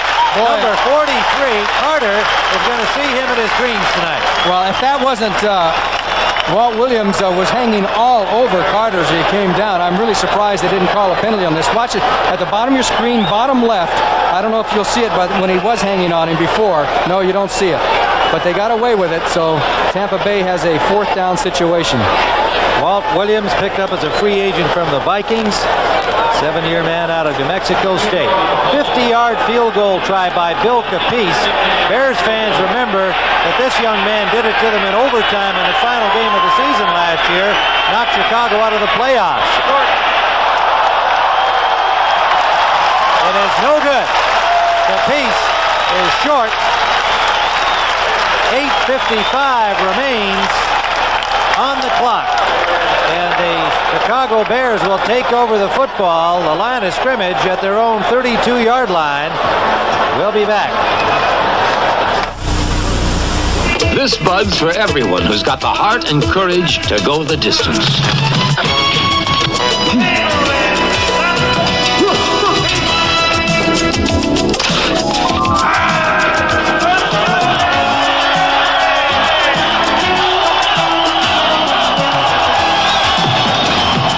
Yeah, just for you, that distinctively clean, crisp taste that says Budweiser. This Bud's for you. If you're looking for an investment firm, I've got some advice for you. I want to tell you the single best way to choose that investment firm. Just ask a lot of investors a lot of questions. Ask if their broker really listens, really cares, and ask them how they're doing. I'm telling you this because I believe you're going to hear a lot of good things about one company, Dean Witter. I think you'll find Dean Witter worth asking about. Dean Witter. Worth asking about.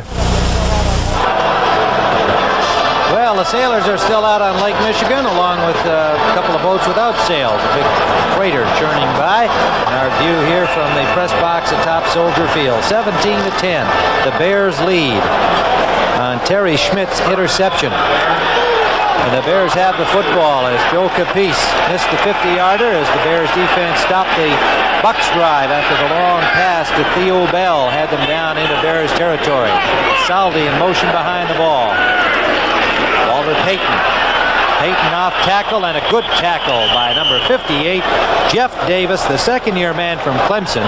What an afternoon he is having. He had 13 tackles against Detroit last week. And they have got some linebacking core. Boy, he knifed through there perfectly, didn't he? He sure did. Sure-handed tackler, too. He makes the right kind of tackle, it seems, at the right time. He knew to get Payton down around the legs and ankles. There come the signals in from Wayne Fonts, the defensive coach.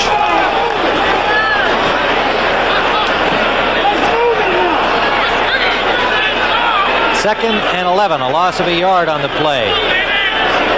Moorhead and Saldi, two tight ends are in. Saldi goes out in motion to the left.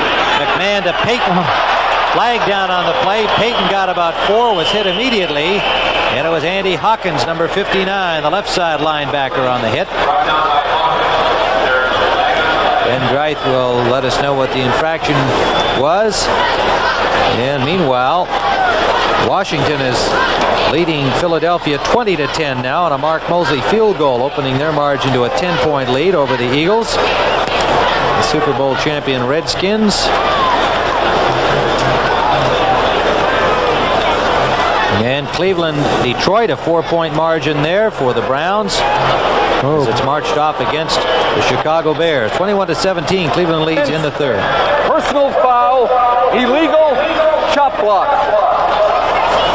A personal foul, that is a tough one. An illegal chop block, a big 15-yarder. That is usually on a back who comes back in and chops on a defensive lineman who is rushing the passer, and it's now illegal.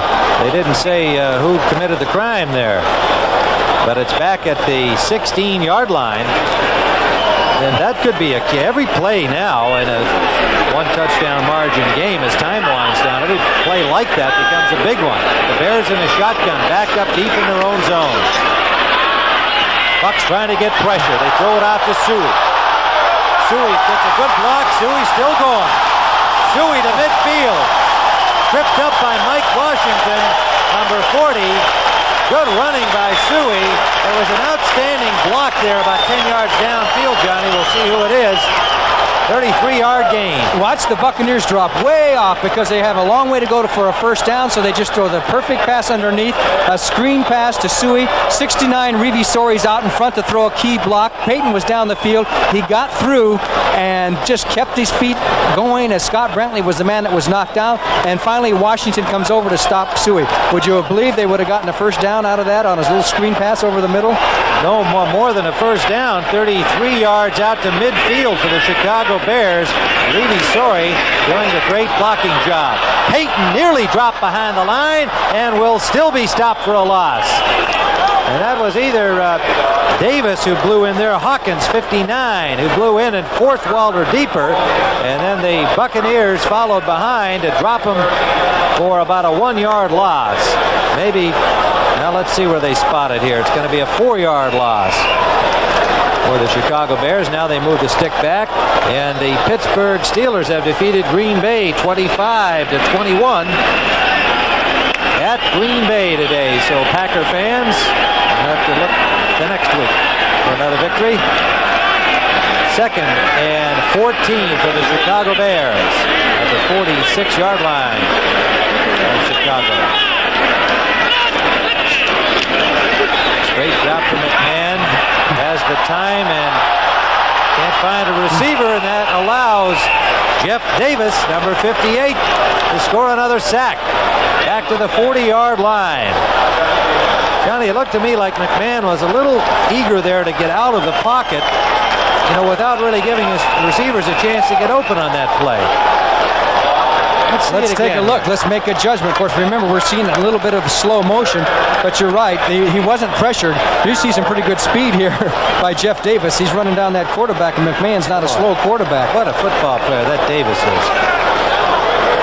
Third down. The Buccaneers defense rising up again. They gave up the one long gainer. They've made two big plays in a row. Third down and very long at the Bears' 39. They run out of time? Yes, they did. It's going to be a little longer. Delay of game against the Chicago Bears. Back 5 more, and the crowd getting a little restless here. Delay of the game. They'll have 25 yards to go for a first down now, but they were in that kind of a situation a moment ago and managed to get the first down. So Nagel comes in with a play. Willie Gault comes out. 5:36 on the clock. Bears holding the 17-10 lead. Shotgun again. 16-24 for McMahon, having another fine afternoon passing. And a quick kick by Jim McMahon. Not a terrific one, but let's see how the bounce goes at the Chicago bounce. Still going. And will go out of bounds at the 27-yard line. Well, Johnny, what do you think? We haven't seen that one in a long time. Jim McMahon with his first punt in the NFL. Look at him. You can tell he's unhappy that it wasn't a good kick, like he really gets to practice a lot, right? Okay, well, it surprised everybody. They didn't get a real good bounce out of it. They figured, I guess, 3rd and 25 as Kenny Marjorum's down there to down the ball. It hits him, but Tampa Bay has the ball. And actually, I think Tampa Bay would take that play, don't you? Yeah, I would say so. 33-yard punt, it turns out, for McMahon. Tampa Bay ball when we return. Now Avis has the fastest way for you to return your car and get this record of your rental charges without waiting at the counter. I'll prove it. Our new Avis Rapid Return is as easy to use as your pocket calculator. You just punch in your car number, your mileage, your gas gauge reading. In less than a minute, out comes a record of your rental.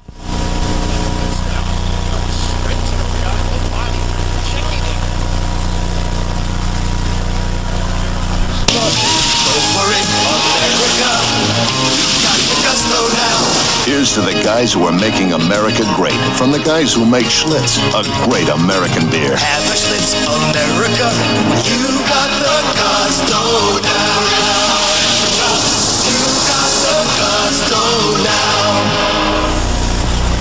now. Next, Kenny Vonland will win his first Grand Slam tournament. He faces defending champ Jimmy Connors in the men's singles final of the U.S. Open on CBS Sports. Next.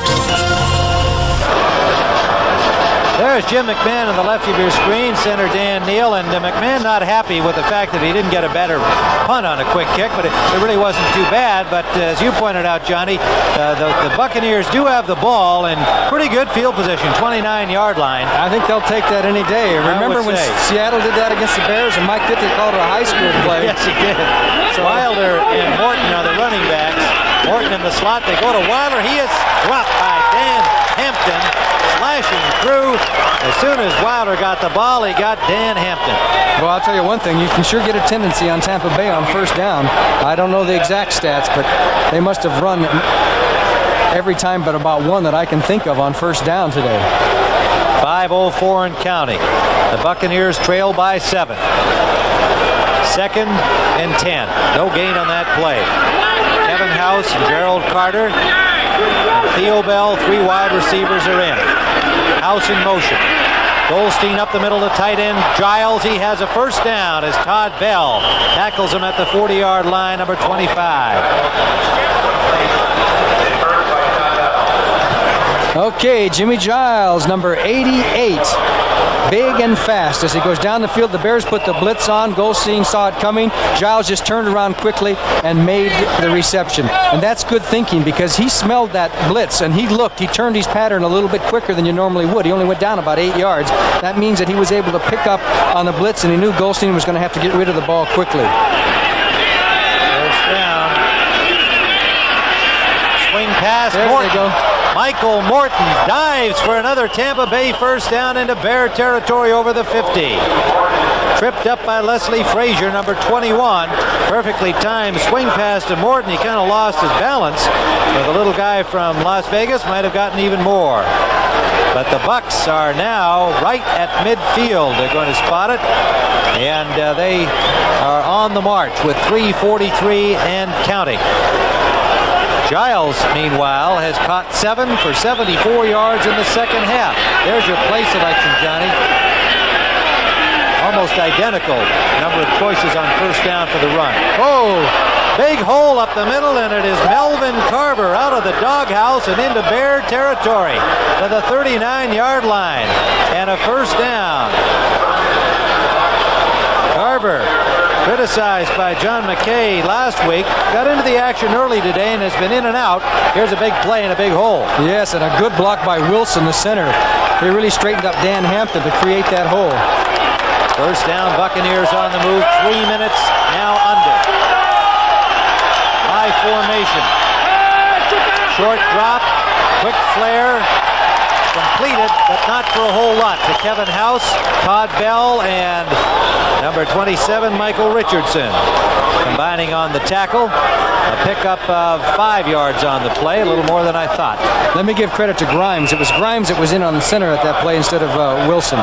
So he's the one that made the good block. New York Giants down at Atlanta. The Falcons have tied things up. Bartkowski to Alfred Jackson in the fourth period. They're tied at 13. Long 5 for the Buccaneers. They give us to Morton. Morton up the middle, and the ball pops loose. Grabbed by the Bears. Michael Richardson recovering the fumble by Michael Morton. Morton had running room and a good gain when he coughed it up. A huge break for the Chicago Bears. The Bucs still trying to get the ball back down there, but it was cleanly recovered by Richardson, the rookie. So the young man who's had the misfortune of having some passes thrown over him in the first couple of games in the National Football League comes up with a big play. Morton got through the big hole, and just as he's hit right here, you're going to see the ball blank away. Nice move. He tried to spin out of it, gets hit. The ball comes loose more or less on his own rather than being knocked loose, and then it spurted towards the Bears end of the field. And you can see Mike Richardson, number 27. He beat Kevin House to the ball. Chicago's ball with 2:08 left in the game. First down, Chicago. Walter Payton cutting it off the right tackle side. Pulled down by Scott Brantley after a gain of about 5, maybe 6 on the play over the 20. And the 2-minute warning has sounded. So the Chicago Bears, being threatened by the Buccaneers in these final 3 minutes, have the football, and the Bucs are up against it now. Ford Motor Company invites comparison to anything. Made anywhere. By anybody. Compare this $55,000 Mercedes Coupe to this Thunderbird Turbo. Compare the new Ford Tempo to the Audi 4000 or the Chrysler K-Cars. Only Tempo gives you both front-wheel drive and independent rear suspension. Compare Cadillac to the highest quality luxury car built in America, the Lincoln Town Car. Compare any small car on the road to the best-selling car in the world, the Ford Escort. Compare Ford trucks. Our full-size pickups are the best-selling line of trucks in the country. And we're the leader in vans. Compare our quality. We're building the highest quality cars and trucks of any major U.S. manufacturer. Compare our cars and our trucks to anything. Made anywhere. By anybody. You're gonna love them. You're gonna love quality Ford. Quality is job one. We're ready. Chicago Bears with a 7-point margin, 2 minutes to play regulation time. They have the ball 2nd and 5 at their own 21-yard line. Tim Ryan and Johnny Morris here as the Buccaneers have got to be feeling it here. They were moving the ball effectively. Michael Morton, the second-year man from Nevada, Las Vegas, with a good run. Had it popped loose on a hit by Todd Bell and Mike Hartenstein. Michael Richardson recovered. Bears ball, 2nd down. Suey, what a hit he took. That was Brantley, number 52, and guess who? Jeff Davis, number 58. Boy, they stopped him cold on that. That was a big play to put the Bears in a third down situation.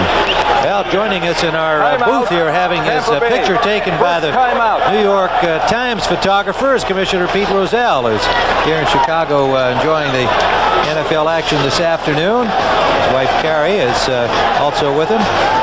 And we welcome the Commissioner. Pete, nice to see you. And I imagine he doesn't care which team wins as long as somebody wins it, huh? We've got another timeout on the field with 1:51 on the clock, and the Bears leading 17-10.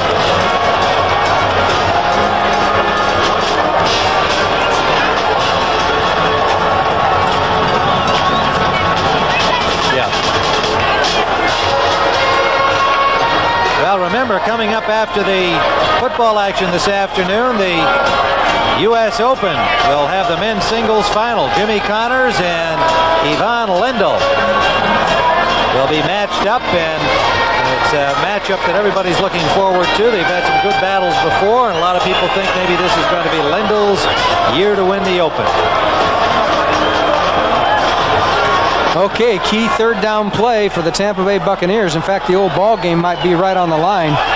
If they can stop Chicago here, they can force the punt. Otherwise, I think they only have 2 timeouts left, and the Bears would be able to eat the clock up on them. This is it. Bucks are stacking it. McMahon tripped as he made the handoff to Payton, and they appear to have stopped him. Walter Payton was unable to make the turn as the Bucks strung it out very, very well. Brantley was there. Davis was there. Holt was there. Good defensive effort. Tampa Bay, second timeout called by the Buccaneers. They've got 1 to go after this one. 1:44 on the clock. 4th down for the Bears. And a super defensive play by Tampa Bay. They called the quick timeout because the Bears could have eaten up for 30 seconds before they punted the ball. You'd rather have more time and less timeouts than not very much time with a whole bunch of timeouts. You see what I mean? It was a good call to call timeout at that time. You know, it's so hard to select the defensive stars on this Tampa Bay Buccaneers team because they have such a solid team defense, and that is exactly what Colsey and Logan were telling us yesterday, that they feel like they're such a good unit. They all complement each other with their various skills, and what they have overall is team speed. But today, those linebackers inside, to me, have been their real story. You got to think that they would go for the punt block here, really give it a shot. I would think so, too. All that defense won't matter a bit if they lose 17-10. 1:44 to go. Parsons from his 10. Gets it away. Good one. What a big kick by Parsons. Another clutch punt. Back to the 23-yard line. Tyler, pretty good return. Gets it up to the 38, where he's pulled down by Emery Moorhead, number 87. And 1:34 on the clock. 54-yard punt by Parsons, a 15-yard return. And Bob Parsons came up with 2 key punts in this football game. And that was the second of them. It is first down for Tampa Bay at the 37. We want to thank those people who have brought the action to you this afternoon. After this play, we'll tell you who some of them are. They're double teaming both wide receivers, a man head up on them, and then a 3-deep zone. Goldstein. Complete. Gerald Carter. Carter gets to the 45-yard line. Leslie Frazier had the coverage. The ball came loose, but it is dead, and play carries on as the clock continues to tick. The Buccaneers have only 1 timeout left. They don't want it here. They're at the Bears' 46-yard line. And a sack by Mike Hartenstein was left all alone. He dropped Goldstein back to the Buccaneers' 43-yard line. 1:05 and counting. Bears trying to make a defensive substitution. The play is carrying on. Williams just got off the field in time. Goldstein up the middle to Carter, incomplete, a flag down. The Bears had too many men on the field. They couldn't get to the sidelines. We'll have to see. There was a flag over on the other side of the field, so we'll see what the call is. The Defensive holding against the Bears, plus too many men on the field. I don't know whether they're going to call that one. Williams was on and off the field and might have got away with that. Holding, 44. That's a first down. The first down for the Buccaneers on the holding call against Chicago.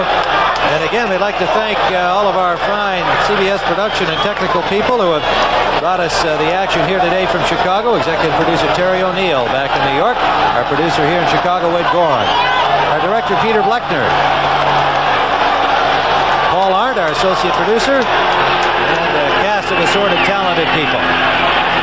First down, Tampa Bay. Complete.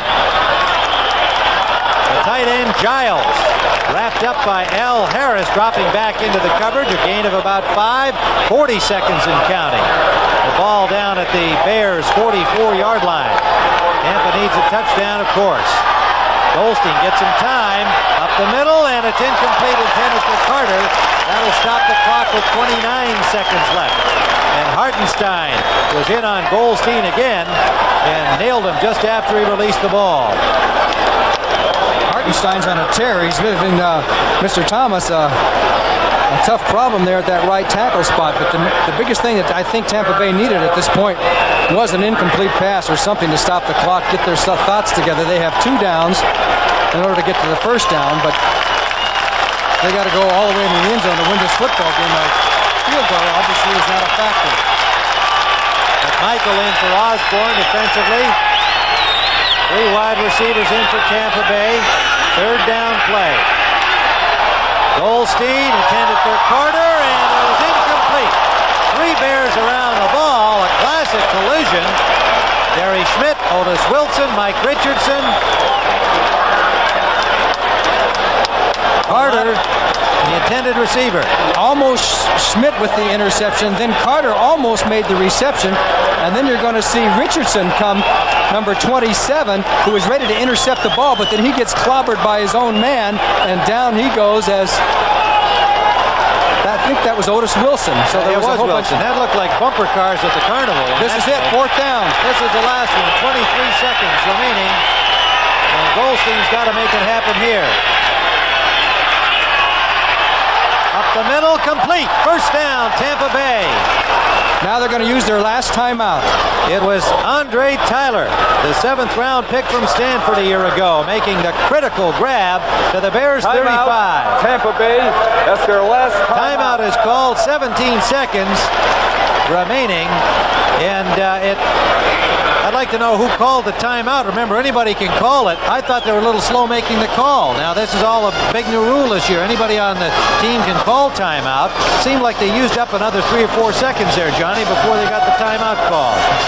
I may be wrong on what time the clock was at when the catch was made. Well, there were 2 or 3 calling timeout right after the reception, so if there was a delay, it was the officials taking the signal in. So that can happen, can it?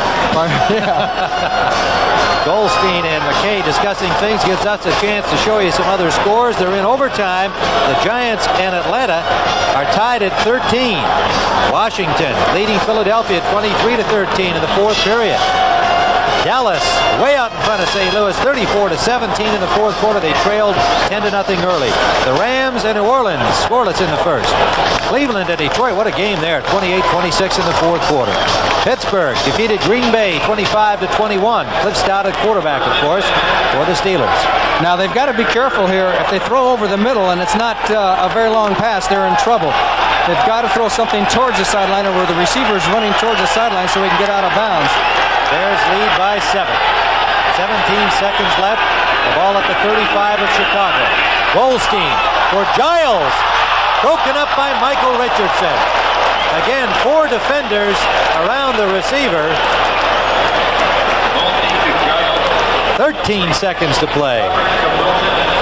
The Bears got 3 defensive. They have 3 defensive backs way down the field in the 3 deep zone. Giles gets behind Todd Bell, but he has deep coverage waiting for him there, so it's going to be tough.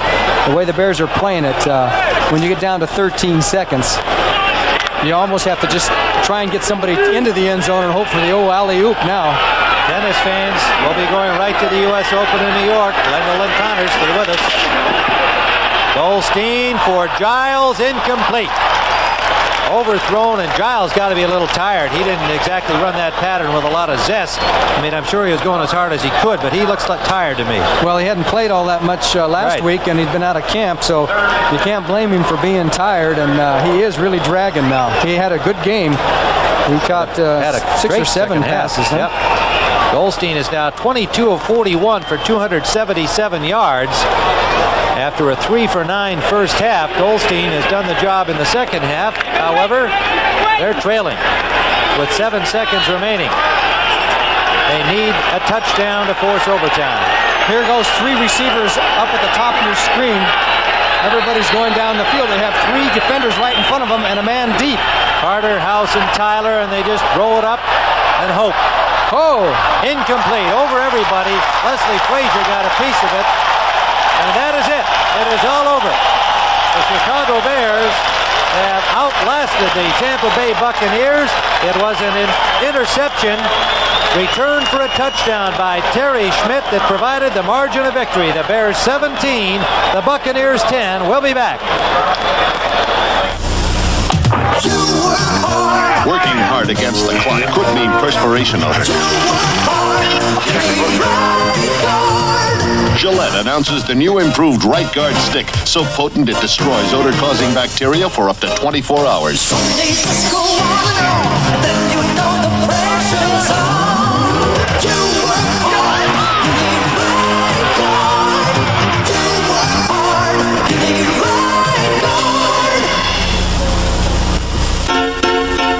I adore my 64, my Commodore 64. I sing with it, write with it, figure my path of flight with it, my Commodore 64. I rate with it, create with it, telecommunicate with it, my Commodore 64. 64K memory at a price that will put a computer in every home, business, and school years before anyone ever dreamed. I adore my 64, my Commodore 64.